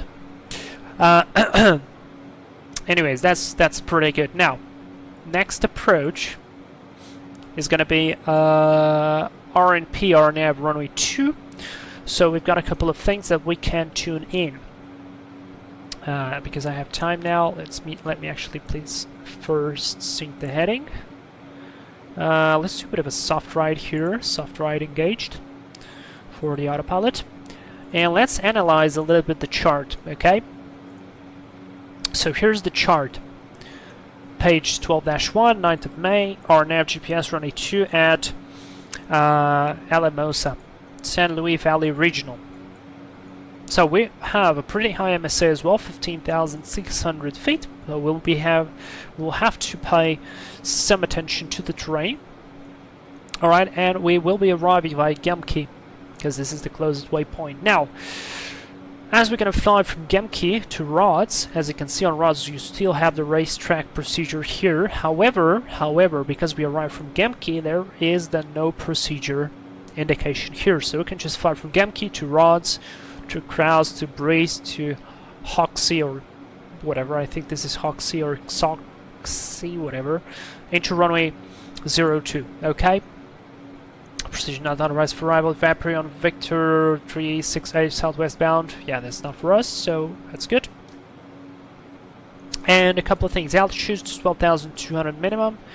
From Rods down to 9,900 and to 9,300 from Cross. And a Breeze. Breeze is our final approach fix, at which we will intercept the glide path onto the runway. Now this chart here, it has three minimas. It has the LPV, it has the LNAV VNAV, and it has the LNAV only. So how does this work?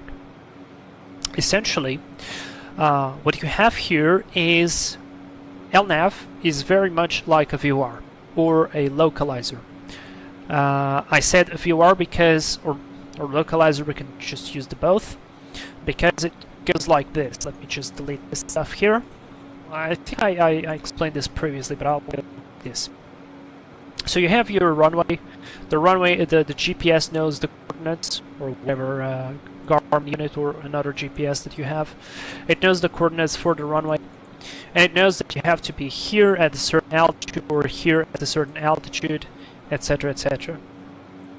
This is a fix, and this is the track guidance that it gives you that you have to go. So let's say we're going to be starting at 9,300, right? So 9,300, let me clean that up.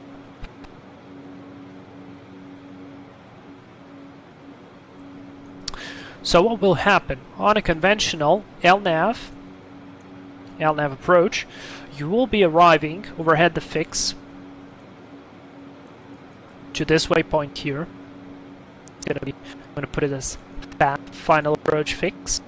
And you and your airplane are gonna come here and say, okay, I am at 5.4 miles. I know that this is a 3 degrees descent, and I will be doing a 3 degrees descent until my NDA. And then I either continue visually or I continue on MDA until the missed approach point, which on this case is the run threshold because it has the M there, as you can see here. And then I'll do the go around. Fantastic. If you have VNAV, your airplane will know that at this final approach fix, you have to be at 9,300 feet. And then at Soxy, which is at 1.7 miles to the runway,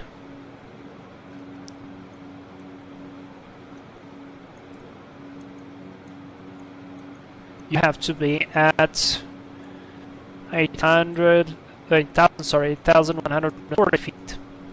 And then you will go until the minimus, which is 7790. Which is going to be roughly, I don't know, let's put it here, so 7790. This is how it is at decision altitude already. And then it calculates based on your GPS position. From this position to that position, you will have this vertical guidance. That's what stands for VNAV. Alright? Then you take your decision, go or no go, and then you can just hop off.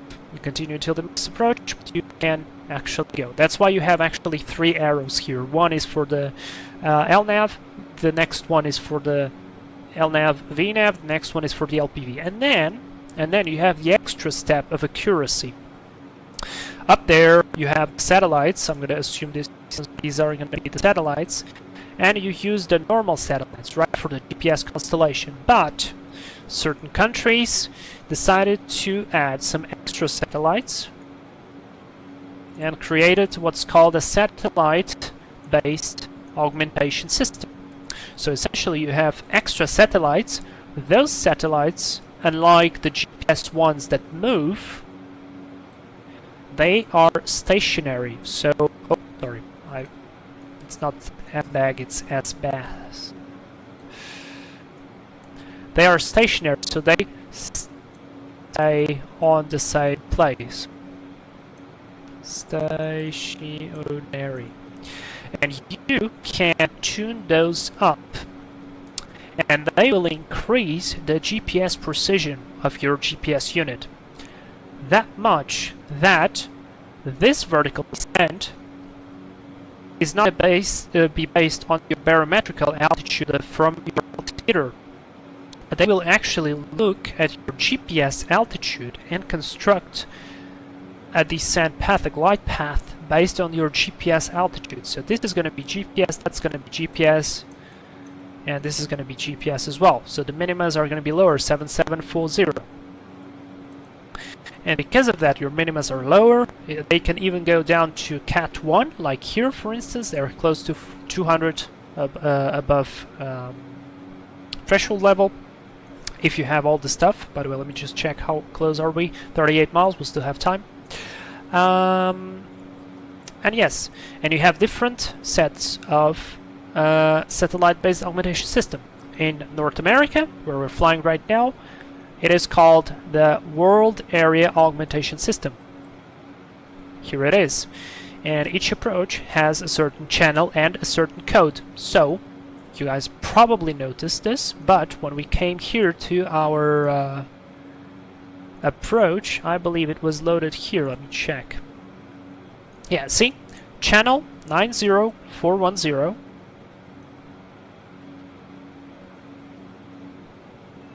And then Whiskey 02 Alpha ID. So that's pretty cool. Let's check. We would also check all the legs. So from Gemke to Rods, 12.8 miles, track 087. It can be varied within 3 degrees, that's acceptable, so it's absolutely acceptable here. From rods to crows, 024, 023 within 1 degrees, 8 miles, let's check that, 8 miles it is. Then, to breeze, 2.1 miles at the same track exactly. Then to Toxie, 3.6, correct, and then we have 0.8 and 0.9, that's a total of 1.7 miles to runway 02. And then the missed approach, which is straight ahead to APCO. In this case, it even has climb to oh yeah, look, it even has the minimums here already pre-selected. Red to APCO, climb to 14,600, and then left-hand turn to I-Corey and hold. So the approach is all loaded up and correct. And that's how you do it.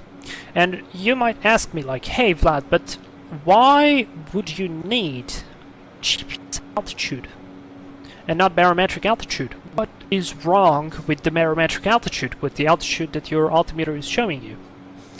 And here's what I'll tell you. So you know that altimeters work by measuring the pressure, the local pressure, right? So let's say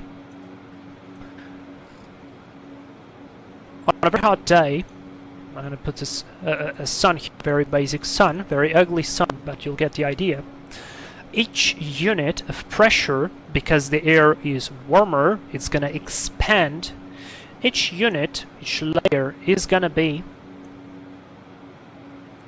take essentially more physical space. So let's say 1,000 feet is going to be here, 2,000 feet is going to be here, 3,000 feet is going to be 4,000, and so on. If you go on a cold day, I'm going to try to draw a snowflake. I think you get the idea. This is a snowflake. Air is colder and it compresses, right? And because of that, the layers will have less spacing between them. So the same 1,000 will be actually on a true altitude lower, and vice versa. So you get the point. In an approach, let's say we got an approach here, if you would be using your barometric altitude on a very cold day, you would be doing actually this instead of doing this. And if you say have a mountain here of some sort, or some terrain or whatnot, that could be dangerous. That's why with the extra precision of your GPS, you will be safer with LPV. Alright?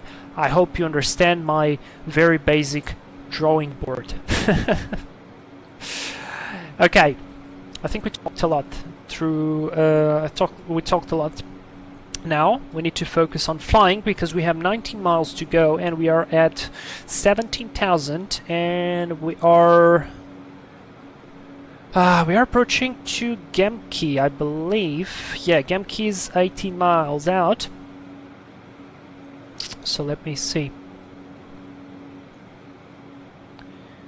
Yeah, perfect. It's looking fantastic. It's looking fantastic. We even have the top of descent, so I can just click approach, which I don't think it's exactly right on this type of airplane, and it will do all the stuff on its own. But you know, let's do it ourselves. So let's plan our descent. We need 12.2 at rods. I'm going to assume 12. We are at 17.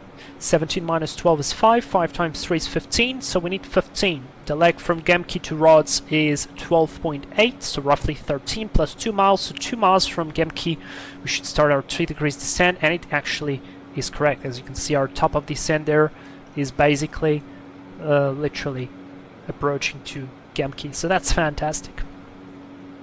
Hey, Floppo! Hello! How are you? Sorry, I think I was so enthusiastically talking that I missed your comment. How are you? Is looking good? Are you looking good? Is everything okay? I have no idea how much is the GTN 750. In fact, if you want to check yourself, there is a link in the description that I've put for the TDS website. It's quite expensive, like from an honest perspective, it is expensive. Is it worth it? Yes, if you fly a lot of general aviation airplanes, it can do so much. It's amazing. So yeah, it kind of depends. Like if you have lots of airplanes that support it and you're gonna benefit from it, absolutely. If it's just like one airplane, I mean, still, if you want to get it, it's amazing. But get your pros and cons very, very honestly. Sync crash fire. Concorde incoming. Oh, please no. I barely started with the Phillies 742. I mean, I just started my AKA type rating on the Phillies, so that'll have to wait a bit more. That will have to wait. Martin, have you used Vertical track. checked? We're gonna ignore that. That's basically 1 minute to top of descent, and it will only show, I believe, if I click on approach. But I don't want it. I don't want to use that. I'm just gonna put 12.2, and that's it, because we don't have a proper VNAV mode here. Have I used back course? I haven't. I haven't, because we don't have any published charts with it, and I did all my instrument rating in the real airplane, and because of that, I didn't fly in. Like, I know my colleagues that did the IR in the simulator, they did that. They did the back course, I believe. I didn't. So yeah. Lastly, I forgot one very important thing. When we are doing a GPS approach, if for whatever reason we lose the GPS, because it's a possibility, and by the way, there is 2 miles, so let's start down. Let's go descent, put some power out, prop sync off, remove the soft ride, by the way. I already removed it, good. And let's start down. Now I just need to check the weather. QNH 29996. Oh, we got already the vertical deviation, so that's good. That's QNH about between 14 and 13. That's set. Alright. Oh yeah, I forgot to mention one thing, Ludo Kerman. This one, the autopilot will try to maintain a minus 1,500 feet a minute descent rate when you press on descent. Alright, GPS, vertical speed, altitude, armed, everything seems good. So what was I saying? Yeah, I never did the back course. Never did it. So I can't really speak for that. I might try to check it someday. This one doesn't have it. The Cessna, the default Cessna, actually has a back course mode, so maybe I have to try. Oh yeah, Martin, thank you for answering Floppo there about the price. Ludo Kerman, Philly 747, but my config isn't good enough. Why not? Is it too heavy for your computer? It's a little bit heavy on the frame rates, I have to admit. That's a fact. Okay, I want to decrease a bit the power. Oh, too fast. We are definitely too fast. Alright, I was saying, of course, that if something, for whatever reason, goes wrong, it is always good to have a backup. And luckily, for us, this airport actually features an ILS for runway 02, so that is exactly what I'll be doing now. I will be pre-selecting a course for the ILS, and that will be course 023, in case we need it. So, let's say we lost the GPS for whatever reason. Boom, our LPV is gone. We could continue to LNAV. So our minimas would be higher. We could still continue to do the LNAV approach. But if we lost completely all the GPS, then it will be done. Another thing we should be doing is checking the rain. But, I mean, we did it previously. We're pretty close. So computing the RAM is available, everything is good, everything is fine.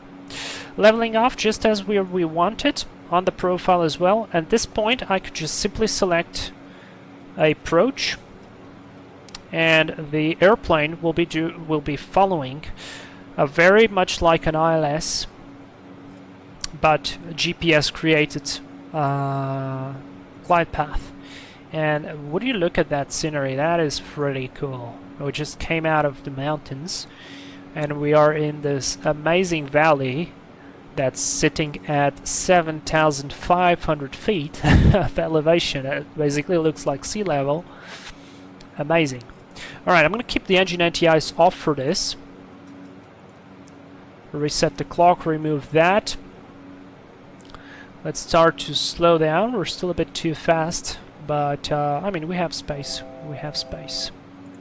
One thing I don't like though is that the GPS, sorry, the DME reading goes off if we're flying via the GPS. Perhaps that's on purpose, so we don't think it's the same thing. But I'd like to monitor it though, so I have to chat with the King Air devs. All right, we are on a profile. Let's just confirm. 9,300 feet. GPS altitude. We will be at, what is this? 5.3 miles. 5.3 miles out. 9,300. Sounds good. Alright, our mist.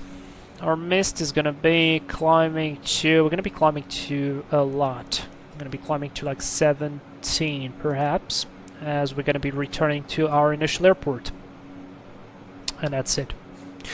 So yeah, I'm still learning the Phillies. It's actually an impressive airplane. I'm enjoying it. To be fair, I'm enjoying it, and the engineers panel, just as you guys told me, is not as crazy as I thought it is.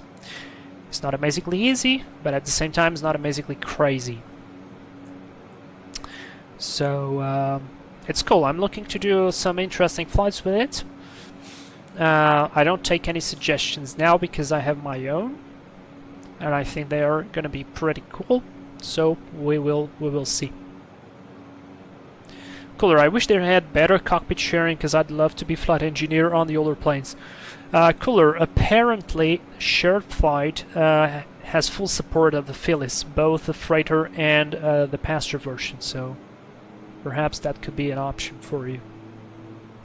Right, I'm going to go props full forward. Start to perhaps slow down a bit now. I'd love to have the GPS here. So to breeze is 1 mile to breeze, 9,300. That's what we're gonna be looking. However, because it's slightly colder, it's -3. I anticipate we would be crossing breeze at a slightly higher altitude. Actually, we crossed it dead on. No, just about 40 feet higher. Yeah, that looks good to me.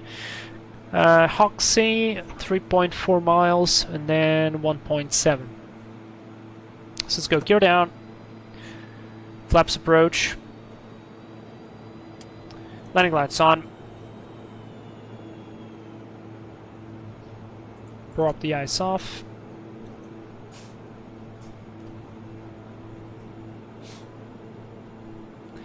very good.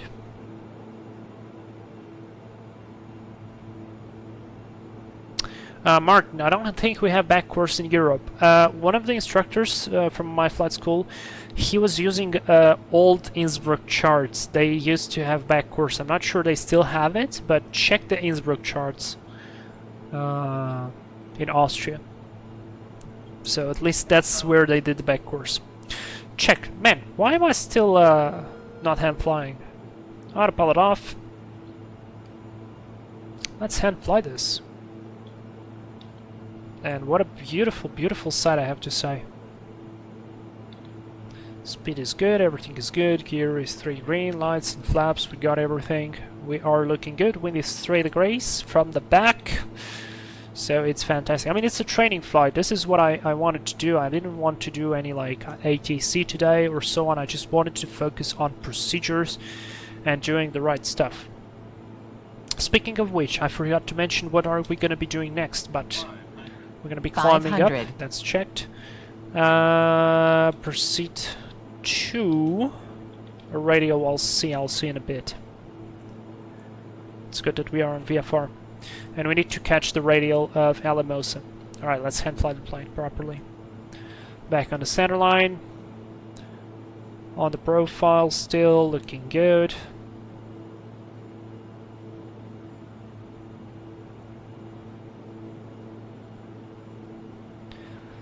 Beautiful airplane, absolutely love it. The runway is slightly shallower than the other ones. 100. Checked. So remember for the for the visual errors, illusions.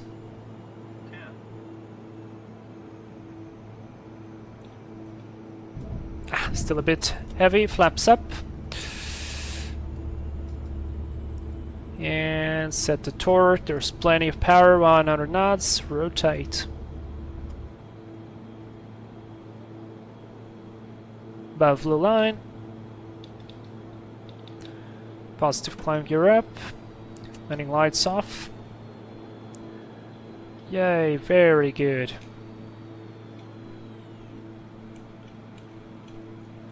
Alright, excellent. We can go back to conventional navigation, or we could go back to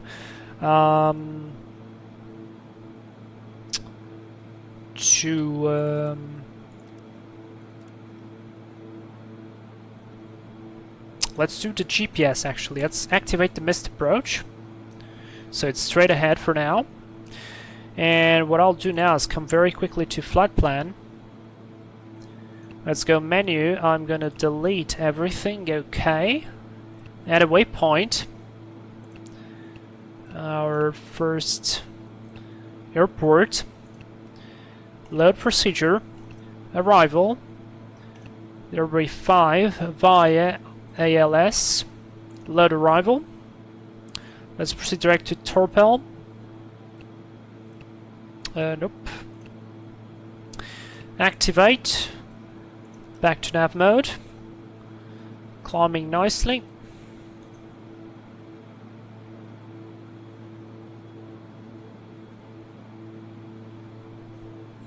Sync the heading.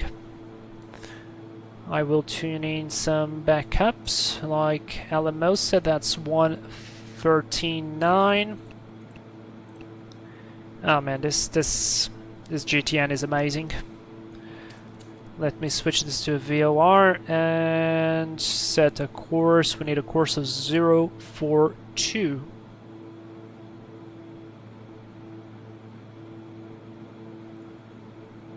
.042 is set. That's what we would be intercepting on the airway. I think I can put it into climb mode, so it will accelerate to 150. Or maybe not. Alright, and from there we're gonna go into Black Forest. That will be 112.5. I love it. That is just so easy to change frequencies. Heading sync, GPS, altitude, armed autopilot, yacht amper. That's actually keeping the altitude now. Let's go vertical speed then. Lower the nose. Let it accelerate a bit. Perhaps now if I do climb, it will keep accelerating. Yeah, there we go. Right, very good. How's the weather looking there? No wind at all. 0 wind. But that's in Alamosa, never mind. Alamosa 0 wind, but in Colorado, city of Colorado Springs, municipal, we have 1507. Goods visibility, fuel at 10,000, fuel 1,600, broken 25,009, and QNH 2975. You pardon me, but I'll set it out already. 2975, that's 1007. Set and cross-check lights off. That's good, that's good, that's good. Alright. Keeping the climb. 17,000, looking good. Look at that terrain, man. That's beautiful. adjust a bit more the torque to get there quickly. And let's see. Synchronous not a sound, but the buttons on the 747 weight a lot, which is why the frame rate is too... Ah, I see.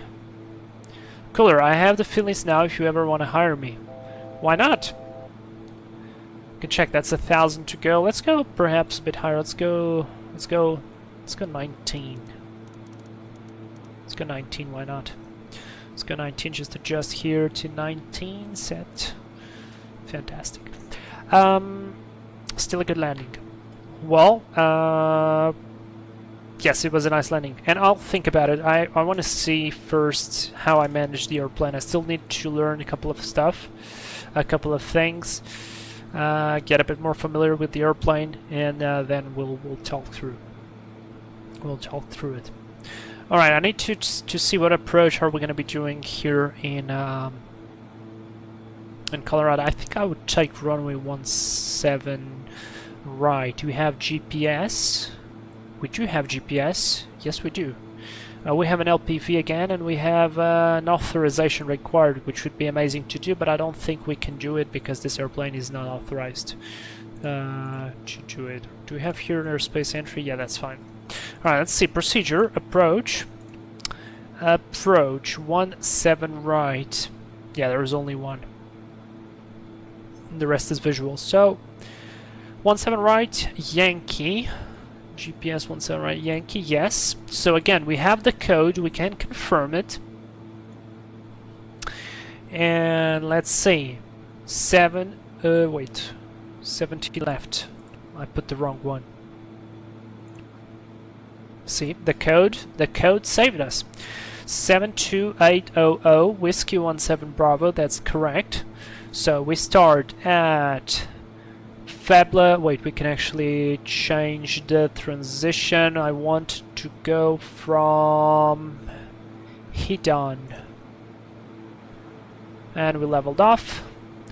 Fantastic. Let the airplane just accelerate a tiny bit. I'll start to decrease the props.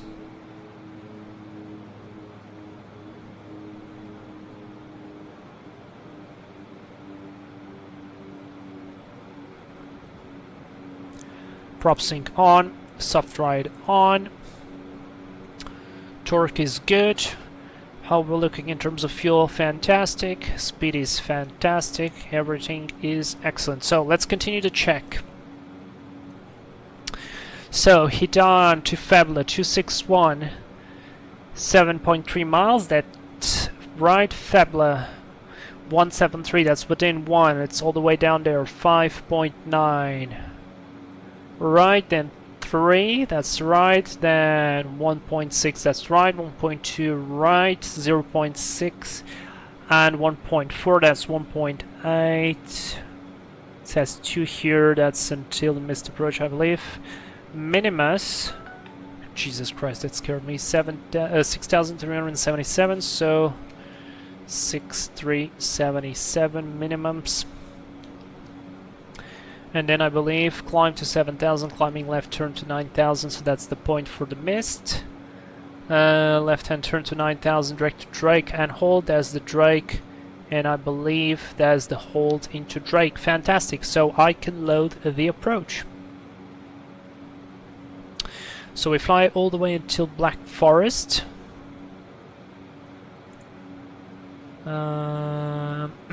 Wait. Black Forest, we might get a change here. So probably once we pass Fisher, I'll switch to Hedon. Hi Dan. Whatever. Sounds good to me. Ludo, are you flying the GTN 750 in real life? You know it really well. I read the whole manual. Because when TDS approached me to do the video, I thought, well, that's a really expensive product. I usually like to do a good job, so I thought to myself, I need to know this quite well, because as I started playing with it, each time more and more. By the way, I should set Pueblo. So let me change this and let me set 116.7 transfer Pueblo VOR. Yep, and we are on the right profile and on the right radial 222 course 042 exactly.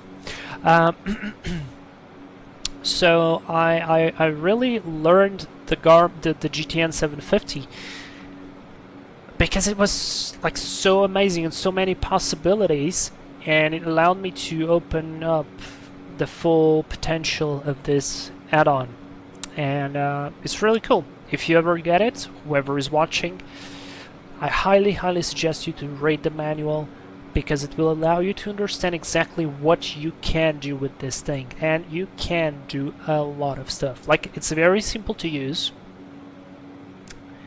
but it's good to have that extra knowledge.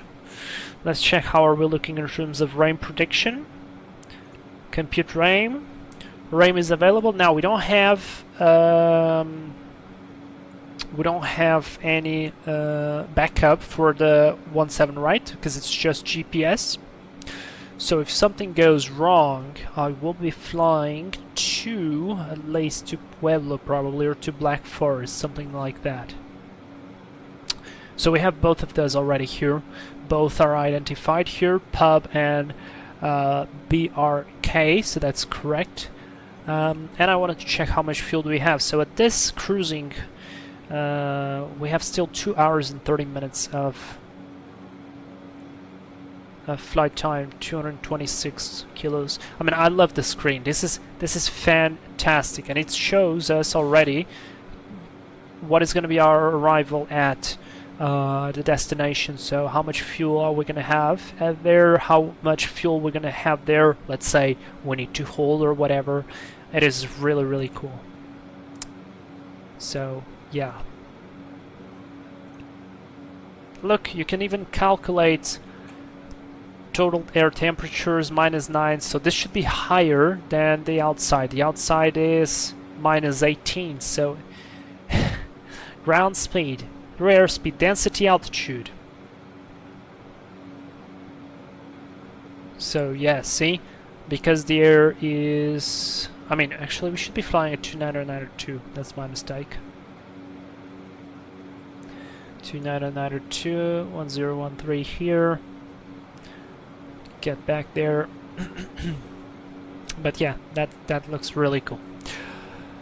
Whew.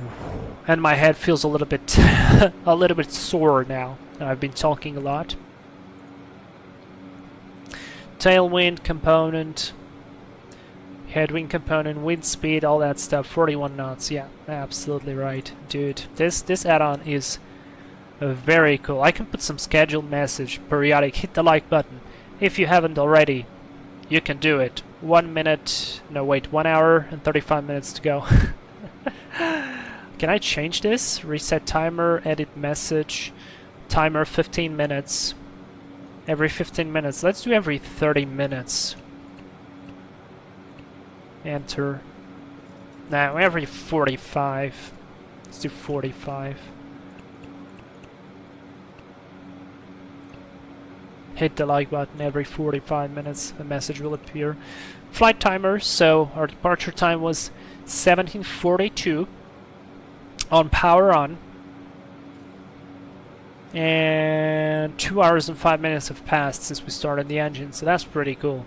Can we change this in air? Yeah, we can change this. Let's leave the trip timer in air and the departure time, or yeah, we'll leave this like this. So there's going to be off block time and air time. This is very cool. Oh yeah, wait. Utilities VNAV, I can calculate this. Active VNAV, vertical speed target 3000, VNAV enable, or I can just switch it off. It's very cool.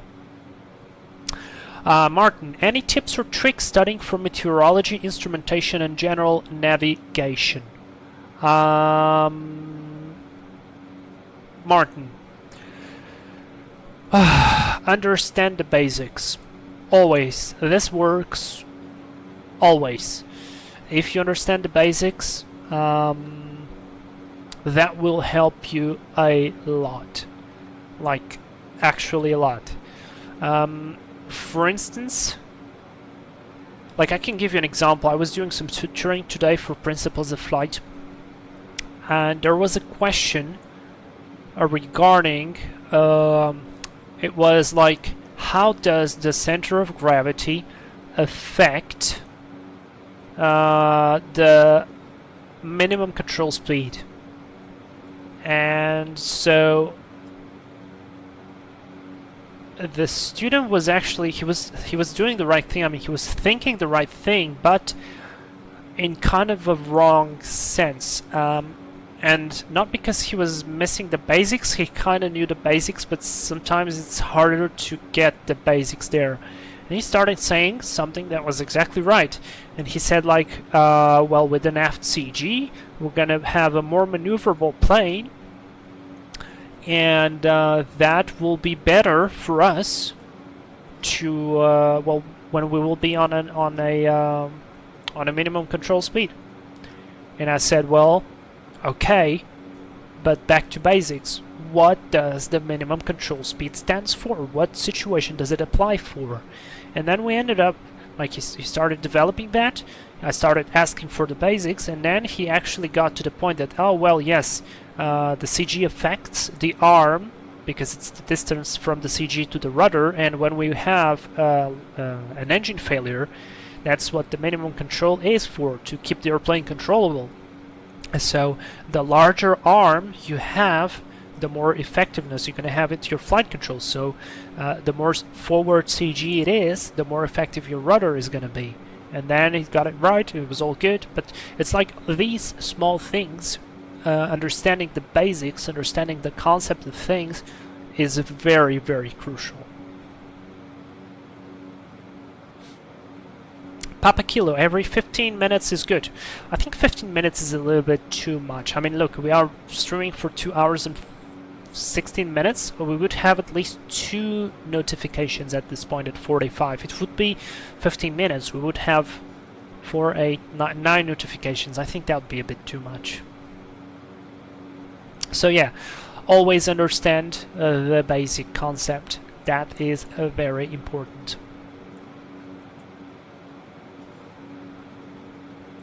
Yeah, this seems like a perfect approach. We're gonna fly this as much automated as I can. Also, let me show you this. You see this option here to graphically edit the flight plan. Let's say you create a flight plan based on VOR waypoints or whatever. I can click here, I can press here, and I can do this.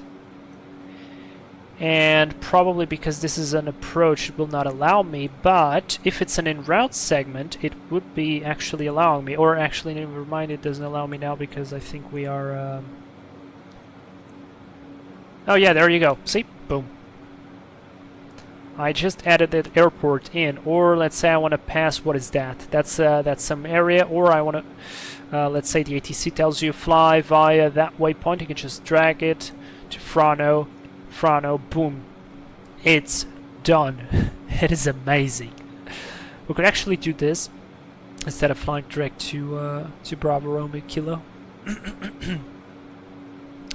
Perhaps we could do that. Let's do done. Let's remove the other one. I don't think I can do this by law, but oh no, never mind. That's an arrival. Let me see. Radar required. No, I mean this is a VOR arrival. I can do this. So I can just remove Black Forest now, remove, and there we go, it's done. That was pretty cool, right? Very easy. So yeah, understand the basics, always.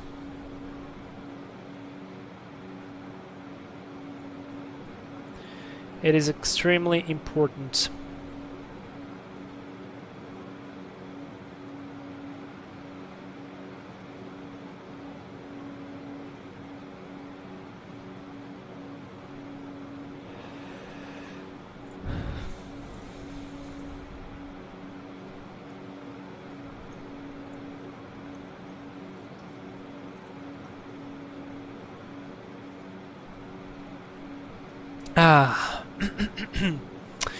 Daifuko, have you been thinking about your Christmas special? I still remember last year, that's how I fell in love with your channel. Oh, thank you so much, dude. That was pretty cool. I created that scenery. Outer marker? What? We're not even on an ILS to get an outer marker reading.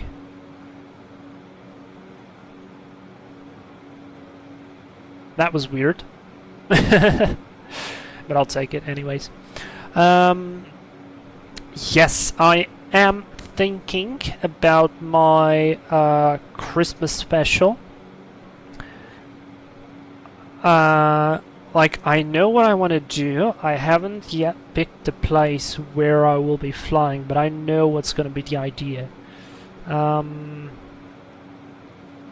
So yeah, and what I was thinking also would be possibly, but it's going to be hard because a Christmas special I usually do it on the 23rd or on the 24th of December.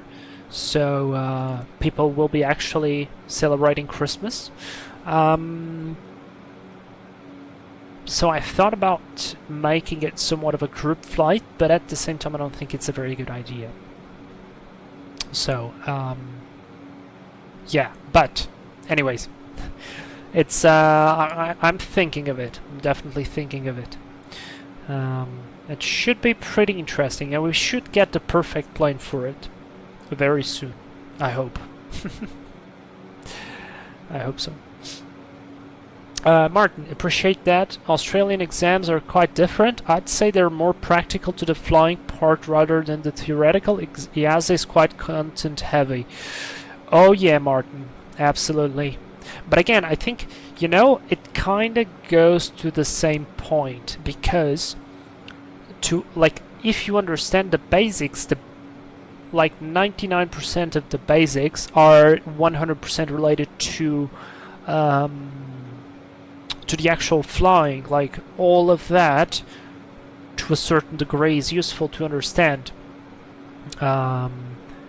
And the thing is, it's the amount of questions and the amount of ways that they can ask you. That's what is really tiring in EASA. That's at least what I understand, because most of the questions that I've been noticing lately, they actually do make sense. I mean, they are not as stupid as some that I've found. So I still believe that understanding the basics is very important and very underrated, because many people would just go like, yeah, I'm gonna do the entire database, and then they will just study the database. They will know how to answer the questions, because that's gonna be, oh well, yes, this one is gonna be A, this one is gonna be B, that's gonna be C. But then they did not understand the basics, and these questions many times they look weird, but if you dissect them and you get the basics right, it will be so much easier, like by miles. Alright. Minimus. I've set the minimus. Missed approach is gonna be, yeah, climb to 7,000, climbing left turn to 9,000, direct to Drake and hold. MSA 15,400. We'll be initially descending to 10,000, so let me pre-select that. Our top of descent is approaching, and I want to fly at the VNAV. So yeah, that's gonna be it. And lots of interlinking between subjects. Martin, more or less the same here. Speaking of which, so as I understood, Martin, you are taking the ATPL in Australia, right? I think you and Tazi could have a talk, because he's Australian as well, and he would love to be a pilot. So perhaps you could give Vertical him track. checked. You could give him some information regarding that. Now my question is do you gonna have already a vertical track display or not? But we'll see. For instance, meteorology in Australia is completely different. It's more about practical fly, what's VFR minima, IFR minima, decoding TAFs, and determining if an alternate is required, you know.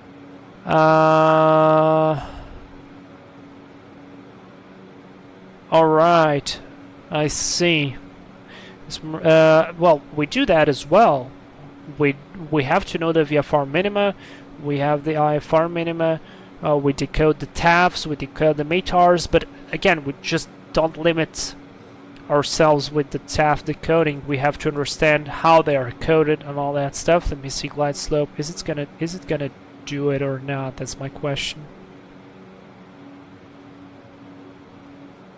Well, we passed the top of descent. It didn't do it. What if I go descend now? Interesting, it didn't do it. Well, it's alright. I don't mind it. I don't mind it. I will disarm the descent though. I mean the glide slope, sorry. Alright, so 10,000, yes, 10,000 it is until high Dan, until then 9,500 for the rest. Sounds good to me. Prop sync removed. Decrease the power. Let's rock it. I mean, we should see the airport. There it is. Beautiful. It definitely feels like we are lower than we are. Let's see. QNH 2975. Set, because we were approaching transition level. Sorry. 1007.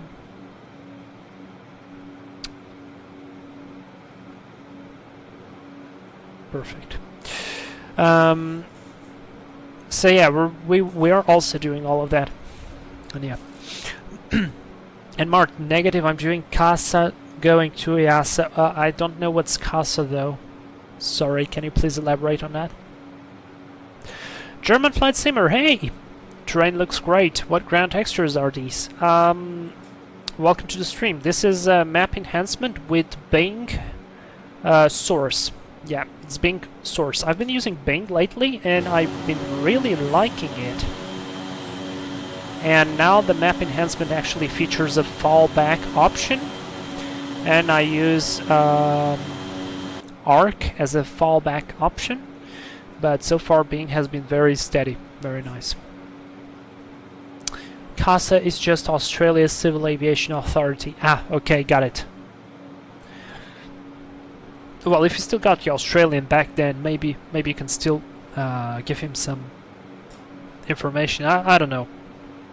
Don't know if he's interested though in that kind of information, but I would be. German flight simmer. Wow, looks great indeed, and it's so sharp. I normally use Google, but they look so washed out when close. Yeah, and I mean, look, it's happening here. You can see the cut of the ortho, but I feel like Bing is a lot smoother most of the time. It has the definition as well that, for instance, ARC doesn't have. So yeah, I've been using Bing pretty happily for a long time already. And why did I switch off from nav? No, we're definitely deviating from our track there. Let me re-clear myself, drag to high Dan. Whoops, sorry, cancel, activate. Vertical track. That's checked. Although you're not showing any vertical track, but that's alright. By the way, that's not our cool function. Did you check that? Wait, let me show you. If you go direct to a certain waypoint, let's say high Dan, you can do a hold there, or you can do some search and rescue patterns, which is very cool. And it will do it automatically. Look at your radius, different radius. Let's do like 5 miles radius. It does that. That is pretty cool. If you want to do like some search and rescue simulation ops, maybe.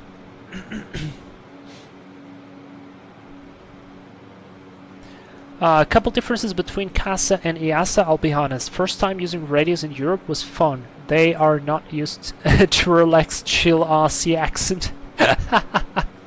Where are you flying?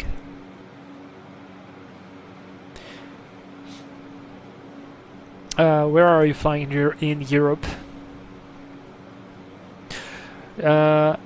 German flight simmer, I'll keep a close eye on the textures when you're landing and are close to terrain. Yeah, sure.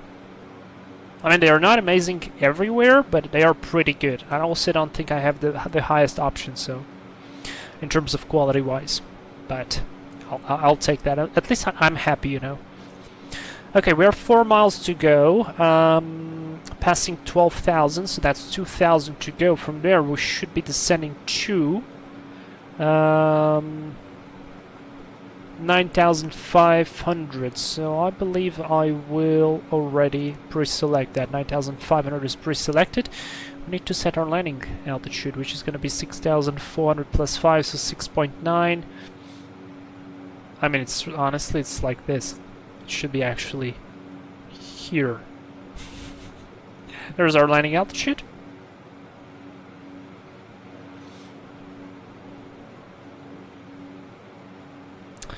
Sync the heading.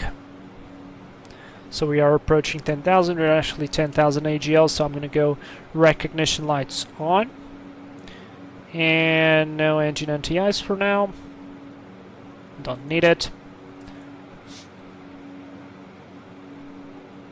That's pretty good. German flight simmer. I bought the Flight Factor 777 and getting into X-Plane 12 deeper and deeper. I really start to love it, and I haven't been in Microsoft Flight Sim since weeks. German flight simmer. That's great to hear. Welcome to the X-Plane world. I'm glad you're enjoying it. There we go. We got the LPV indication for the glide path. That's 10,000 feet. Starting to add power now. That's good. Martin, Croatia. Whoa! That's gonna be pretty beautiful. That's a beautiful country. Altitude capture. Now Fabla 9,500, so we will be descending to 8,700 to Semka to catch up the localizer. I believe we will catch it up earlier than that, but I'll set 8,700 anyways. That's cool, German flight simmer. I like X-Plane. I think it's a fantastic tool. Very, very good learning tool as well. Especially if you are a pilot or you're training to become a pilot, it is absolutely the best. Alright, I'm going to arm approach mode. Approach mode armed. GPS altitude glide slope.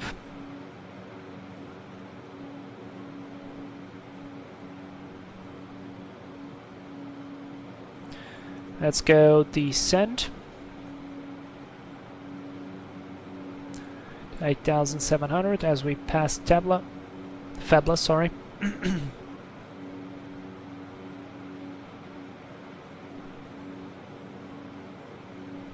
It's going to be 7.8 miles from the runway. On the GPS track.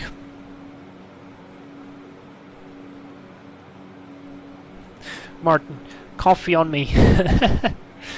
Synchronized, I bought a Microsoft Flight Sim back then and have flown for 20 minutes in my entire Flight Simulator life.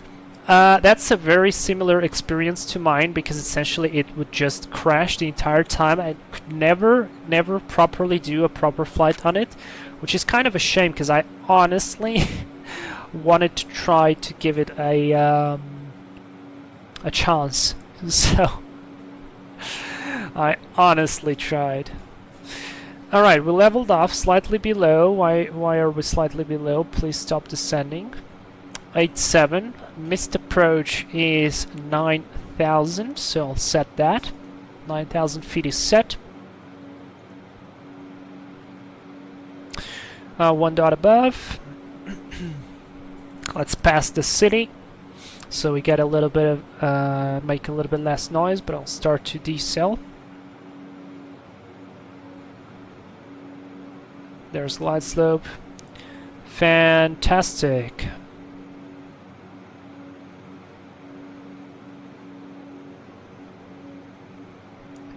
Yeah, I'm fast now, but this is a king gear. Okay, don't press the wrong button.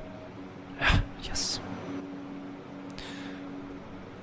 Also, German flight simmer, I forgot to tell you, my GPU is not very powerful, so I have the graphics settings on medium, so the ground textures are not loaded to their fullest capability as well.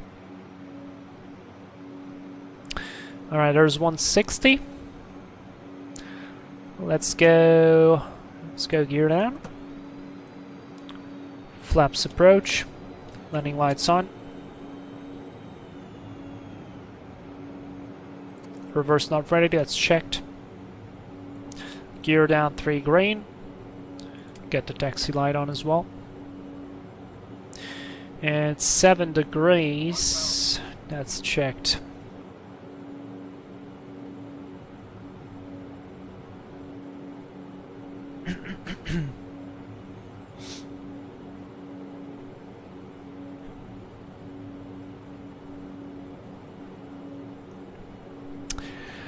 Microsoft Flight Sim is really not bad and indeed runs a lot smoother on my PC with higher graphics. However, the atmosphere and flight model is what gets me in X-Plane 12. Yeah, flight model for me is the main reason. Flight model and the ability to train. So yeah. Alright, let's go prop full forward. Let's get on speed. Autopilot off. Very good, we did what we did today. VOR approach, ILS approach, LPV approach. In fact, I did 2 LPV approaches. And, oh shoot, I wanted to do a visual here. I forgot about it. Oh, sorry for this. I wanted to show you the visual. You could just switch for the visual and it will draw you a visual glide path, just like an ILS. You could fly it like this in approach mode. Let's go flaps full. 500. That's absolutely checked.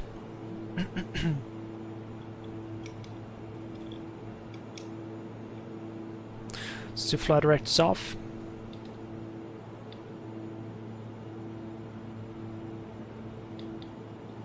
That's a huge building there on the left. Wow. What is that?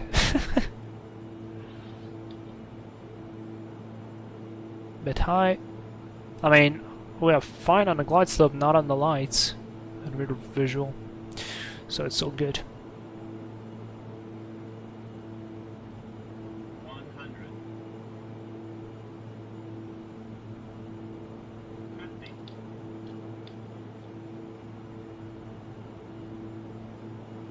10.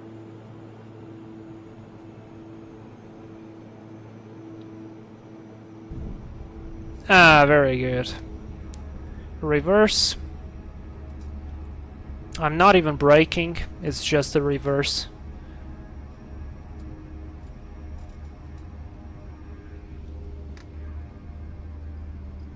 And let's vacate on the next one. Flaps up. Lights off. Heating elements off. Auto ignition. Auto feather off. Very good. Yeah, I flew it on purpose. Like, on purpose. I wanted to vacate further ahead.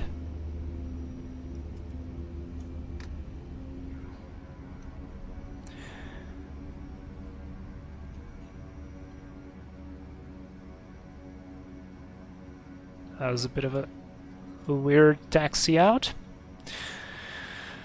Clear left, clear right, recognition and strobe lights off. All the rest is off. Engine anti-ice on. Off, off, off. Very, very good. Man, we have to fly more with this airplane. I mean, I have to catch up with the other flights, but still. What a beautiful airplane now with the GTN. Jesus Christ, it is so good.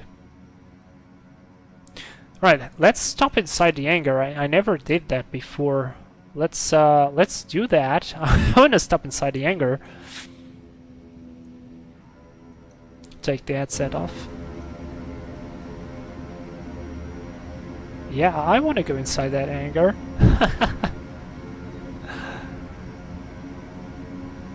Is it paved? Yes, it's paved. Let's try. I don't think this would be a correct procedure to do with the engines running, but it's nobody there, so we can try it for a funny finish. All right, don't tip the wings.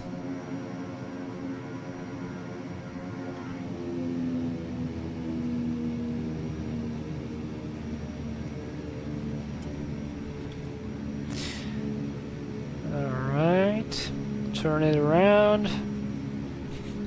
Probably just blowing everything around inside the hangar. probably a bunch of dust.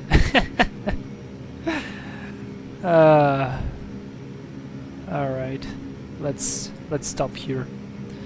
Parking brakes. Taxi light off. This is gonna go off, off, off. From right to left now. Nav lights off. Master's off. This off. This off.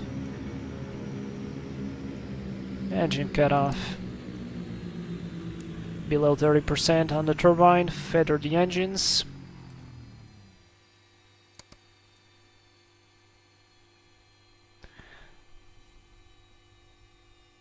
Wait until we get below 10% on the turbines.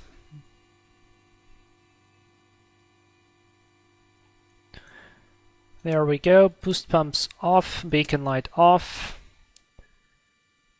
Gens cut off. Battery off. Woohoo! That was great. That was very great. Open the door. Look at us. Look at us. Now actually that I'm looking at it, I don't like it that much inside of the hangar because I think outside it's more beautiful. So let's cheat. Let's put it into the sun. Let's tow it back to somewhere else. Like here, perhaps.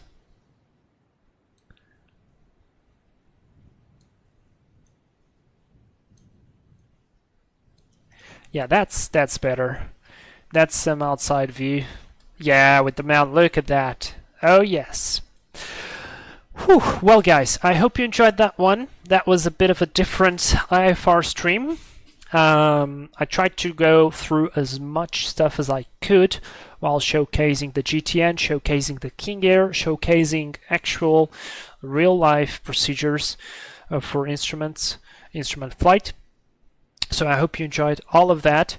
We should be back next weekend. I think so. Next weekend we should be back for some more flying, for some more adventures. Don't forget to hit the like button. That does really help the channel to grow up and so on, because it's a YouTube algorithm and stuff. So let me just finish up with the chat. German flight simmer. Oh, Ekaterina, you wished me a soft landing. Thank you very much. Martin, it's like Android versus Apple war between X-Plane 12 and Microsoft 24. Yes, actually looks somewhat like that. Doesn't matter, still looks great. German flight simmer. Alright, well then it's good. It's Bing source for your map enhancement.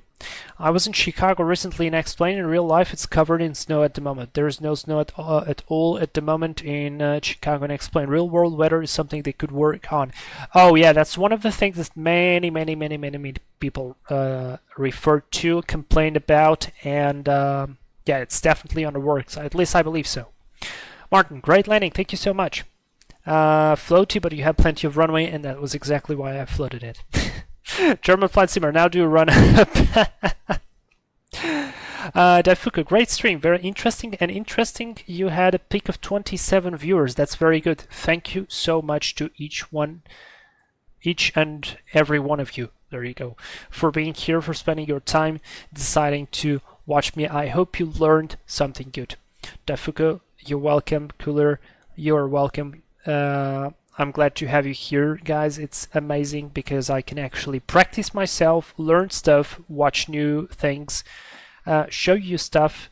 It's amazing. I don't feel alone, and that's so cool. Martin, a great fit showcasing the IFR skill. Thank you so much, man. Guys, have a great rest of the week. We should see you on the weekend now that our Airbus A320 has got finally that update, and we should be flying to Cusco. If not, we're going to be flying something else, but it should be Airbus time. We haven't flown the Airbus in a while, so yeah. Martin, the LPV explanation was great. Spot on. Thank you so much. Guys, bye-bye, everyone. Wish you a great week until the next time. Thank you. You guys are amazing. Love you all. Bye.